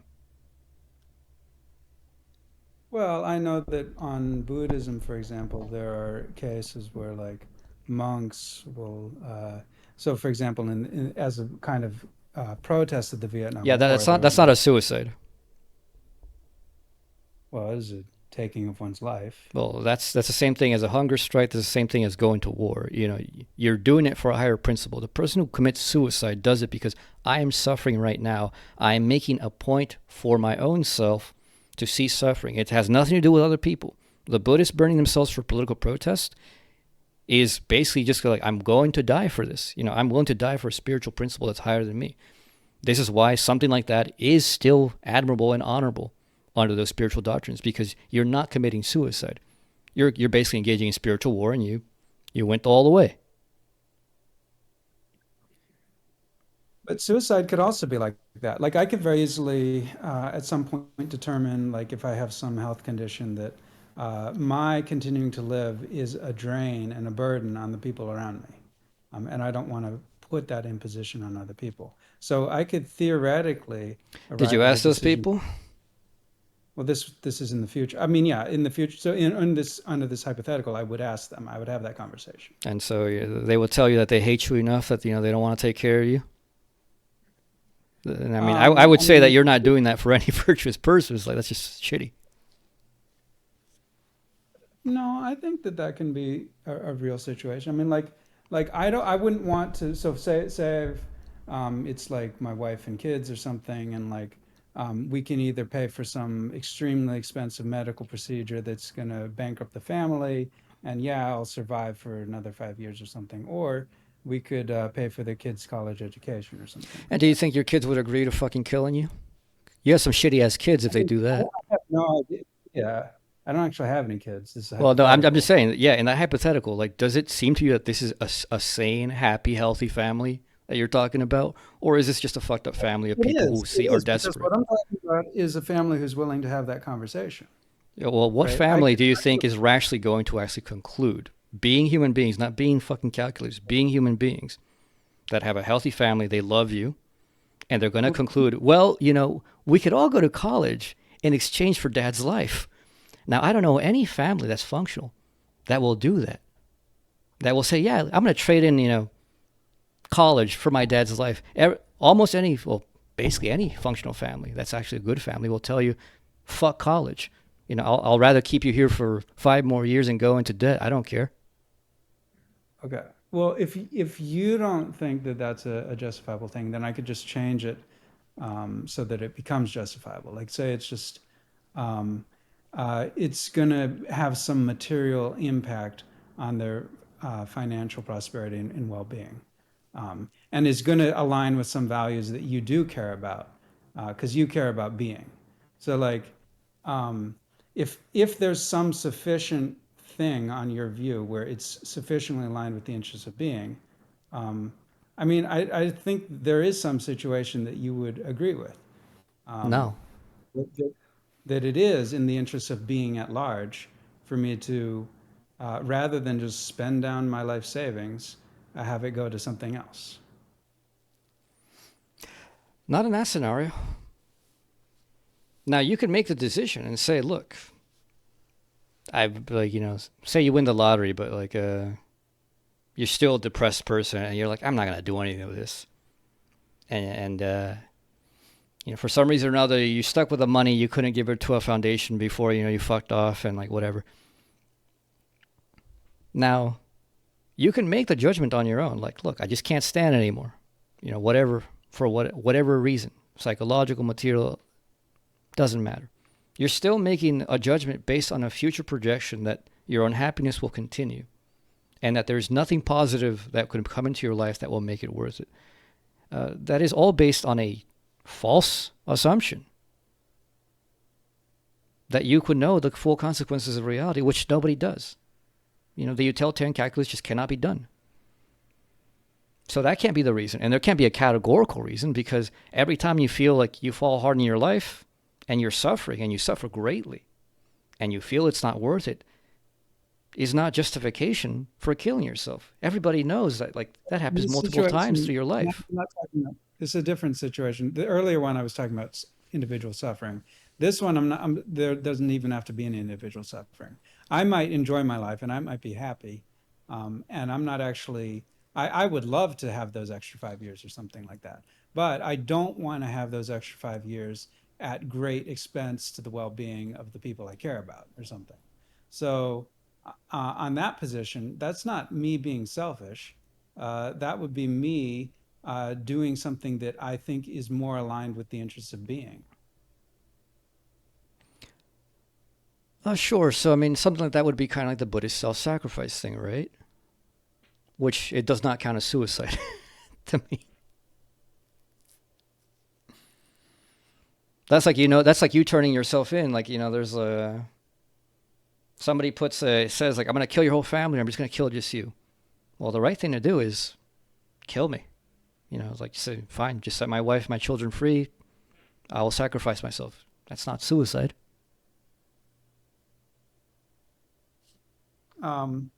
So I don't know why you think that death is uniquely irreversible compared to all decisions are going to be irreversible in some way. Well, you in know. one of them, I still keep being a person and I still keep being in the world. I still have capacity to experience, learn, and act. And in the other one, I just am not. Okay. So does your view require that like non-existence is something that follows death? Right? If that wasn't true on your view, would you still take this view? Like I don't think that life Under ends. no spiritual like practice is suicide ever justified. There's no religion you can point me to that will tell you suicide is good. That's not quite what I asked you. Well, no, Um, because like you're asking about a metaphysical domain, and so I'm not going by empty hypotheticals. Then what specific metaphysical domain are you appealing to? What is it? You got to tell me the mechanics. You can't leave it open. Well, you'll survive. Survive how? What's going to be the consequence?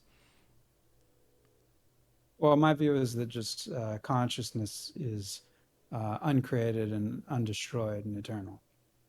So Right. So what is going to be the consequence? You kill yourself, and what happens? there's just a change in the state of affairs. That means what? Well, we don't know. I mean, we don't know anything. So you're willing to kill yourself on a gamble on something that you don't know, rather than to maintain your being and keep on going in as much as you can within this life, and which there's a chance that yes. Rather than maintain your being, I think being is maintained. Well, no. The answer is the issue is that I maintain my being. The abstract being doesn't matter. If that's all that mattered, there wouldn't be anything in the first place. There's a reason why finite entities, and specifically us as subjects, exist. You know, that reason belongs to the nature of being itself. Being is such a thing that divides itself, creates a multiplicity and plurality, and that plurality has some kind of aspect of being which it carries on. The finite things of material bodies, for example, they're not eternal, for sure. Being is eternal, but the finite beings aren't. But they express that reality of being through the attempt to maintain and further their own being. And, we get to higher and higher orders of types of being, like chemicals, minerals, all these other things. And likewise, they show some power to be and maintain. You don't think you are eternal? Not as this conscious individuality, no. But I think that insofar as I am here, it is my purpose and part of my being to obviously maintain, further, and increase. Wait, so you don't think your consciousness is eternal? What does that mean? Does it mean that me, this individual, is going to die and be doing what? I mean, that's going to depend on how you define yourself. Well, it doesn't depend on how I define myself. Me, this individual being, I am, AW. I have an individual experience. And I kill myself, and then what happens to me? Or is there even a me at all? And if you start saying, well, your energy continues, well, that's not me. Well, your soul continues, well, that's not me. Why not? Well, why? If you suddenly lose your memory right now, is that you? Am I going to be talking to you? From my perspective, no. I'll be talking to a, being that suddenly has spontaneous amnesia and is no longer, Mr. Dirt. It's somebody who doesn't even know who Mr. Dirt is. They don't remember, anything else from your prior life. Right. So like anytime when you're defining or talking about something, you're going to have certain essential as well as accidental properties. Yeah, and the essential properties of Mr. Dirt is that he's a historical being, he's a human being. He lives at a certain time and place on Earth, and he talks and interacts with certain people. And if those things do not attain, then Mr. Dirt is no more. But you just talked about memories and said that if I lose my memories, I'm not me. And that's going to commit you to saying that my memories are an essential rather than an accidental aspect of me. Right. Would you disagree? I don't think you would treat anybody else that way. You didn't include memories just now when you tried to define me. But they are accidental because like the memories that I have now are not the memories that I had in the past, and they're Well, not going to be the memories that I have in the future. well, that's okay. That's a quantitative view. I take a qualitative view of a process. I am the self-remembering being. Obviously, I had less memories when I was a child, and I have more memories when I'm 60 years old. It's still the But same you're still self-remembering process. It's not about the quantity of memories. It's about the unity of the process of memories. right, and it's not about having any particular memory. You can lose a particular memory. No, and no, still it be is right. very much a particular memories. Look, if you forget your parents, you're losing a big chunk of who you are. If you forget your name, you're losing a big chunk of who you are. If you forget your children, you lose a big chunk of who you are. If you forget your job, you're losing a big chunk of who you are. It very much involves particular When you say memories. if you forget your children, you didn't always have children. So Well, yes, were but you right just now, like we're not talking about hypothetical 20 years ago. We're talking about now. okay? Or So, but are you not the same you that you were 20 years ago? I am the exact same me that I was 20 years ago. But if those memories are central properties, you didn't have them 20 years I ago. You told didn't you have. that I told you that my view has nothing to do with a quantity of memories. It has to do with the quality of the process of Said that if you self-memorization. lose your children, you lose a chunk of who you are. And I Yes, say that right now. 20 So years ago, right you didn't have. now. So obviously right now. So let's assume I have children. If I forget my children right now, I am no longer who I fully am. Okay. So have you Comparing me lost to a chunk 20 of who years you ago, are? You probably can't remember a lot childhood memories. Have you lost a chunk of who you are? it's nothing essential. Have have you right now lost a chunk of who you are? Nope. But you've lost memories. You probably Again, can't remember. it's not about a quantity of memories. It's about the quality of self memory, the process of self recollection of the human being. That I don't remember what I ate yesterday, afternoon, matters fuck all to me. I don't care. I don't think about those things. But the fact that where was I, on like September 5th, 1997, I don't give a fuck. It's not important. The important things are what are the determining events in my life? Who are the determining people in my life? Those are important. If I indeed forgot, that I had like a long lost sister that I just completely forgotten, but she was a big deal in my early life, hell yeah, I would say I've forgotten a good chunk of who I am. Very important. But guess what? I haven't. I don't have a long lost sister.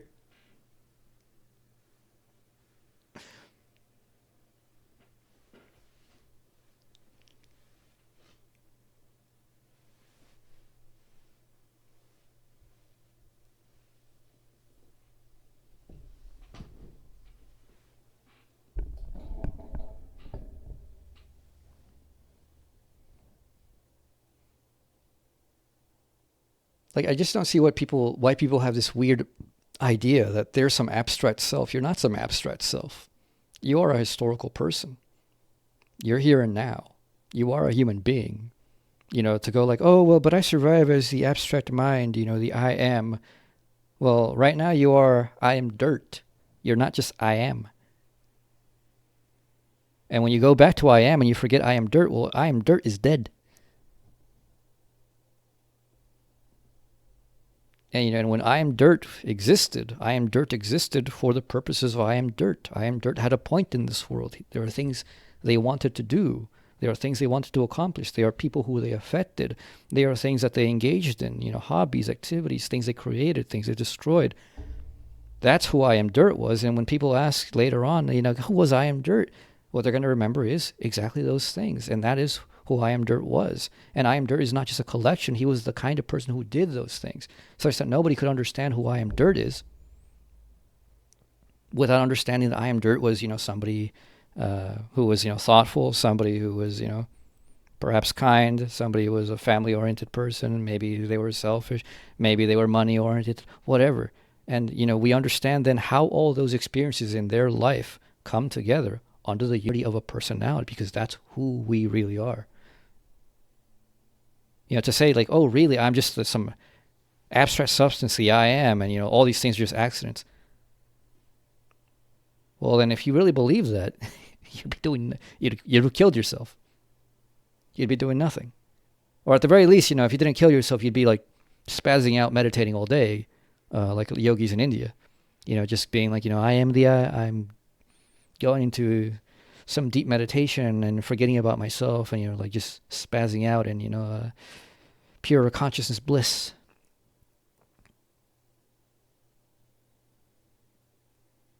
But that's not what we do, because it's not the kind of being that we are.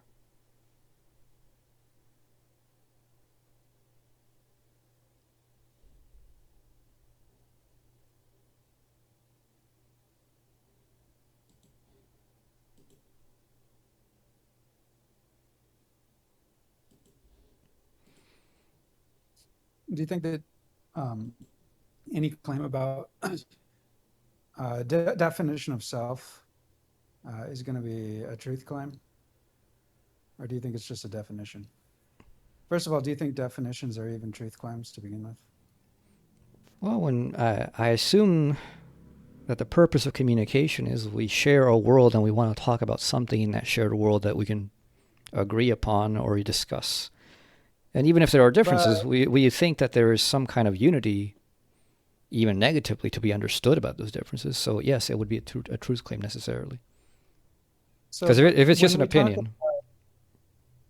But when we talk about self, that's going to be a concept that's going to be meaningful, even if you're not trying to communicate about it, right? You're going to have some concept of what you are, and you can think that that's right or wrong, regardless of you talking to anyone about that. Sure. So if you say, I am the physical body, for example, like we could interpret that as a definition of what I means, or we could, and if it's a definition, that's not going to be a truth claim. Well, how wouldn't that be a truth claim? I mean, obviously, by physical body, you mean that thing in the world.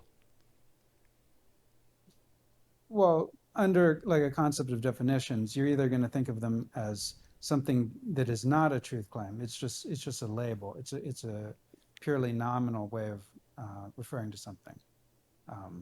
Like if I say like if I say something like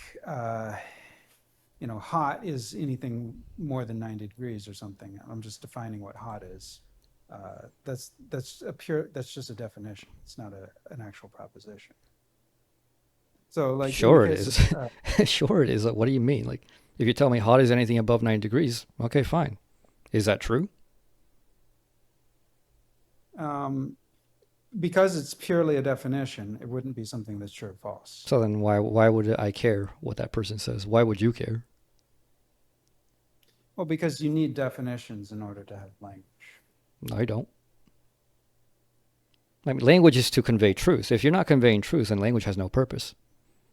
Like then if the words are disconnected from reality, what the hell do I care what you say or what I say? You can convey truth through any number of definitions. You could use totally different. You could operate with totally different definitions and still convey the same truths. No.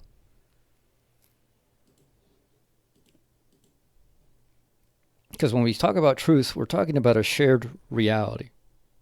If I say the apple is red and somebody else says, well, no, the apple is blue.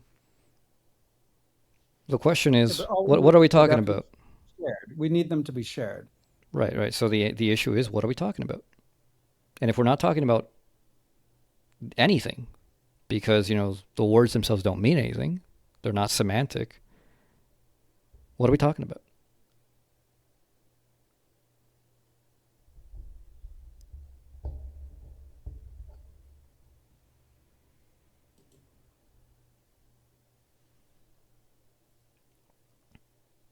I mean, I think this is just a highly confused view of language. Like, we don't use language that way. Regular people use language to communicate truths, or, emotive facts about themselves. I feel this way, about this or that. That's it, Yeah.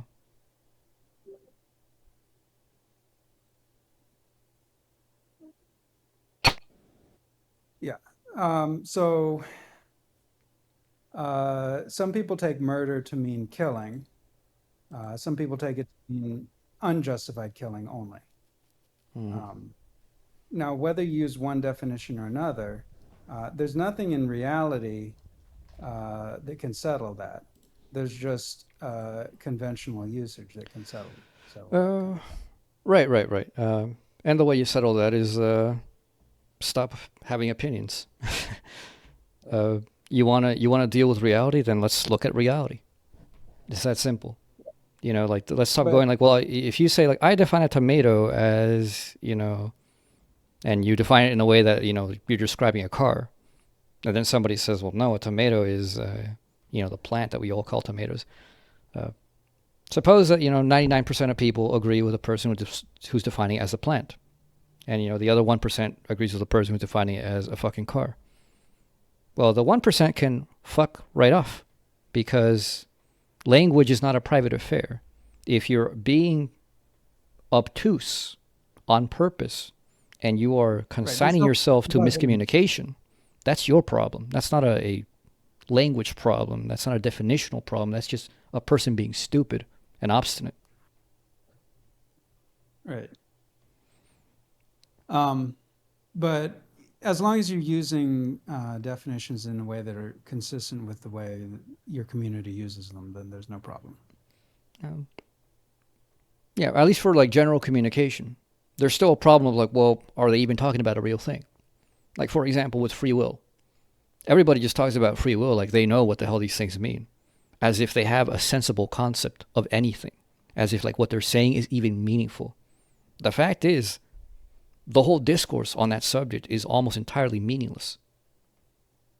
They don't know what the will is. They don't have a good idea of what a meaningful sense of what that would be, such that it could actually be a distinct object of cognition, let alone an object in the world. They don't know what freedom is, such that it could be a meaningful distinction about anything real, let alone a real thing in the world. So people, even collectively, are highly confused by language, in which they assume these things that they don't even think through. As to, what I'm saying making sense? It's like saying like a square circle. Sure, you can say that in language. You can say many things in language, grammatically correct.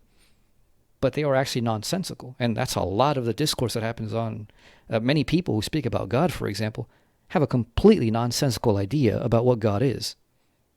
And it's not like, oh, God is beyond reason. No, like they literally don't know what the hell they're saying because they're saying nonsense.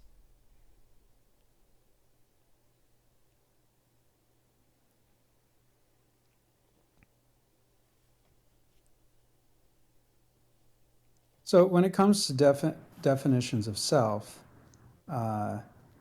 your view on language commits you to just saying that your definition of self has to comport to some social definition, some community definition, some shared definition. No, but it has to comport to some reality which is acknowledged or can be acknowledged, something that I can show someone else. And it's not just a subjective stipulation of mine. If I tell you what a tomato plant is, I can literally tell you, and I can show you the tomato plant. And everything that I tell you about the tomato plant, I can show you as being there in the tomato plant. And I could tell you the tomato plant, starts as a seed, it grows into a plant, flowers, blooms, grows tomatoes, and these make more seeds, you make more tomato plants. And I can literally show you that. And this is not based on my opinion. The plant does it all on its own. So I'm just telling you what the plant does. So how do I know that that is objective? Because the plant is what it is, regardless of what any opinion I have. If I want to say, well, and the plant will now grow, squash, but it's a tomato seed. Well, it's going to grow tomatoes, not squash. I may want it to grow squash. I may want to believe, and I may be so delusional as to believe that it will grow squash. But a tomato is a tomato, and it's going to grow tomatoes. And that's what makes objective things objective. That they, it's like an objection. If I object to you or you object to me saying or doing anything, you resist, you push back against any external push trying to make you do or me do or be anything that I am not already set in my way to be. So, to have objectivity is to object. So, if we're going to have objective definitions, well, we need an object before us, something that will object against any stupid, spurious thing that we might believe erroneously, that we can check against it. Because if you and I just go like, well, willy-nilly, I think the soul is, some transcendental etheric body, and somebody says, well, I think the soul is the Aristotelian just form. Well, which is it? Well, where's the soul? What are we talking about?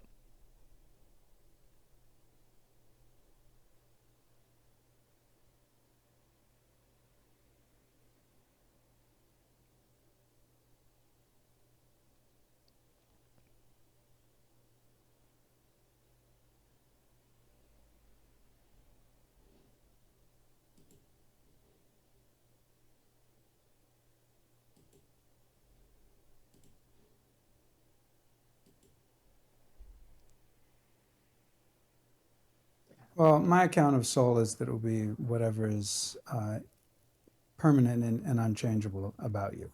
So anything that can be changed, like the contents of your experience and your memory and any relationships in your body and things like that, would be ruled out. Right, but then do you see how that kind of gets rid of any possibility of individuality? Because then by that definition, the only thing you're going to accept is the universe or God or the one thing, because only the one thing doesn't change. Me, my individuality, I change and I move and I begin and I end. Yeah, I don't think the view that there are individuals is coherent. Well, I mean, that's incoherent because you're right now being an individual talking to another individual. What makes you say that? Well, that's incoherent. Your words and your practice are not the same. It's a practical contradiction. I think you mean performative. Well, it's the same thing. Performative is another word for practical. It's performative contradiction. So, you can't say something in words and then have your deed contradicted in the very way that you've said it. You say there's no individuality, and yet an individual has enunciated this to another individual. What's up with it? But what's the defense for that claim? You're talking to me. If I wasn't here, we wouldn't be talking. In the claim. Well, you're talking to me. If we weren't here, I wouldn't be talking. And if you really believed that I wasn't real, then why would you be engaging with a fiction? What's the point of that? I don't know about you, but in my dreams, I don't talk to fictional people. In my dreams, I'm in the dream and I'm fully in the dream. People are there, I talk to them. I don't go around like, oh yeah, they're fictional people. I don't care to talk about to fictional people. Right, but to even say that is can presuppose that there are multiple consciousnesses involved here. Right, you don't know what's in my head. I don't know what's in your head. But what's the defense for the view that there's well, first of all, consciousness is not going to be in a head. So. Well, it is right now. I mean, I don't take that view. Well, you literally have that view. I assure you right now you're looking at a screen and you're not seeing my screen and you're certainly not seeing the Himalayas. So clearly... Well, no, the idea would be that the head is like an object in consciousness rather than the other way around. Well, I assure you, if somebody cracks your skull and scoops out your brain, you're not going to be conscious. I thought you said you don't take that view. I didn't talk about any of that. Maybe we were talking about an afterlife and stuff. So I said if we were talking about hypothetical afterlife, I needed you to tell me exactly what the structure of the afterlife was. We never got to that. But I'm just saying here, you have a practical experience. Now, if you don't have that practical experience, then what are you doing here? Well, a conventional interpretation is that when you die, the consciousness ends. Well, no, it's not about your view of conventional interpretation. It's the fact that right now you're doing something regardless of what you think. Regardless of what you believe, right now you're looking at a screen. You're not looking at the Himalayas and you're not looking at my screen. You're looking at your screen. So clearly you're a spatially individuated individual. And I'm a spatially individuated individual, and we're temporally individuated as well. So, you know, the demand well, I need rational justification for individuality, then why are you fucking engaging it? If something isn't real, why would you engage in it? So if it's not the case that I'm not experiencing something, I don't think it follows that that's a different consciousness, right? Because you're not experiencing your past, but I don't think you were going to take the position that that was a different consciousness. I am experiencing my past right now. No, but there are many things in your past that you have forgotten. Sure, but there are many things in my past which, even if I don't remember them explicitly, they are still affecting me right now, and therefore my past exists now, whether I like it or not. Right. But so these things that you've forgotten, you're not experiencing them, right? I can still be experiencing them even if they're not my consciousness. You know, this is what trauma is. Quite literally, trauma is that damage which is invisible, but yet it's still here in the body. So I just take consciousness and experience to be the same thing. So when you say, like, I can experience it even if I'm not conscious of it, I don't know what that means. I literally just told you, trauma. Trauma is literally the concept of that which is a damage on the body, which is invisible, and yet it's still there. Psychological trauma, for example, does not belong to my conscious realm, and yet it's the damage that is still there. And because it is damage, and it is still there, it is affecting me whether I'm aware of it or not. Okay. So your basis for saying that you're the same consciousness as you were in the past is that there's some causal connection? The basis is that it's my fucking history, and it's not your history now, is it? No, but because you said that if you're not experiencing something, it doesn't count as part of your consciousness. And I said, well, you're not experiencing your past. So on what basis are you going to say that But I your am past, experiencing my past. you're not conscious of it? You don't have memories of when you were 2 years old. I don't think any reason- Certainly not. And yet that past is still being experienced. How is it being experienced? It's not a conceptual memory. It's not in the form of a memory present to me. It's the form of the memory of feelings and experiences, which I don't have. There is memory. What are you talking about? Every body, and I mean this in the sense of the body, every body of a human being definitely remembers when it was 2. The effects of when you were 2 are still ongoing today. And especially when it's trauma, and even, well, actually not just trauma. Literally, if you have a very positive experience, if you have a good development, it's going to follow you through the rest of your fucking life. If you have a bad experience and you have trauma from it, it's going to follow you for the rest of your fucking life. Whether you ever remember it or not, it doesn't matter. It is an experience, and you are experiencing it. You just don't know it. So you can have experiences that you don't. Yeah, absolutely. Happens all the time. People have like a lot of confused feelings. They don't understand what the fuck they come from. So could you be experiencing a purple elephant right now or something? That's not the kind of thing I'm talking about. I gave you a concrete example. You can't put some silly hypothetical of dumb shit and pretend that it's meaningful in this discourse. Well, I just don't know what it means to have an experience and not know that you have the experience. Well, then I guess you're a lucky person who does not have any experience of confusion of feelings and trauma. But this is a very common experience to people.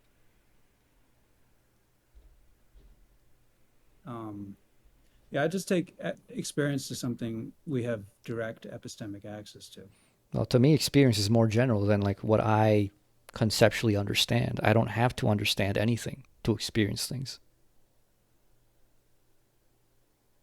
Okay, so you're going to include among your experience like something from the past that's like having some causal impression on your current circumstances, even if you can't really pick out and articulate what it is.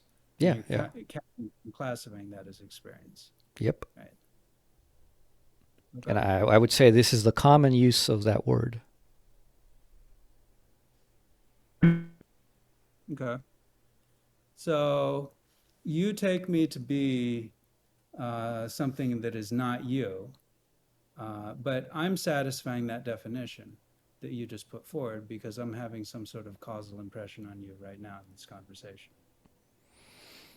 Sure, and not only that, you're exemplifying what it is to be a human being. You're communicating as one. You're showing the proper responses of a conscious being who understands language and has a conversation with me. So, I have no reason to think that maybe you're some illusion of mine or an AI or whatever. But I was more asking, what's the basis for saying that there's more than one consciousness? The basis that I don't know what the fuck is going on in your head, and no matter what I want, I can put I can But pretend I'm like Zordon or something. But you not knowing, you just granted that it's possible for you not to know that you're experiencing something, and that still counts as part of your consciousness. So that wouldn't be a sufficient argument on your view. No, those aren't even related. The argument about who I am and what I am regarding my current memories is a different argument than the fact that I know that I'm talking to a person right now. You said Because right now I'm actively talking to you. You are a person who is reporting some internal thoughts to me. I ask you, you respond. I can ask you any further, and you can either decide to respond, or you can say I won't answer that, and we can move on. This is not the same thing as me trying to access memories from when I was 2 years old, or me trying to access, the feeling of, the desk in front of me, if it feels anything at all, supposedly. Those are not related things. I thought I made the relationship very explicitly clear. You're through unconsciousness, and I'm saying the unconsciousness here does not relate these things at all. So there's multiple consciousnesses because you don't know what I'm thinking. Well, So I know I'm not your consciousness because I know you are a human being. You are the kind that I am. I am the kind that I am locally aware. I have a limited field of view. I have a subjective, radically unified, singular experience of a unity of sensuousness.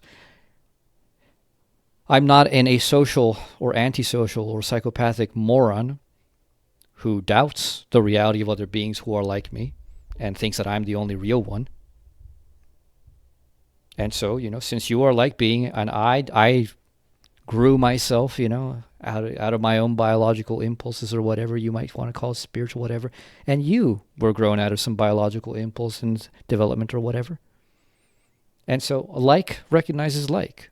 Until you show anything that shows me that you are unlike me, I have no reason to think otherwise. There's no good basis for any of it. So, the reason I think that you're obviously an individual consciousness, well, one, if you had access to my consciousness, you would tell me what I think.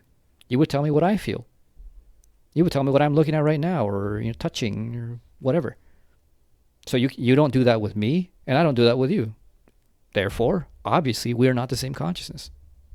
Easy peasy. And this is just like a simple, practical argument for this. But if we actually go through the logic of what you just said that if we were the same consciousness, I would be able to tell you what you're thinking. Right, because you are reporting you are a reporting consciousness. My unconsciousness, for example, my individual unconsciousness does not report anything.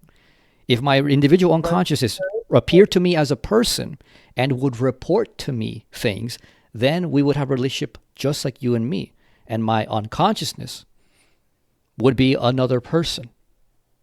But I already gave the counterexample that you aren't able to report what you in your past were thinking. But in that case, you do think that you were that consciousness. I don't think I was that consciousness. I am that consciousness even now. And the issue is not that I can't report it. When the example you just gave is about it reporting. You report to me, I report to you. In the relationship of my unconsciousness, it reports to nobody. It's not a reporting being. It's not a consciousness all of its own. It is within my background consciousness. You are not within my background consciousness. You are a reporting consciousness.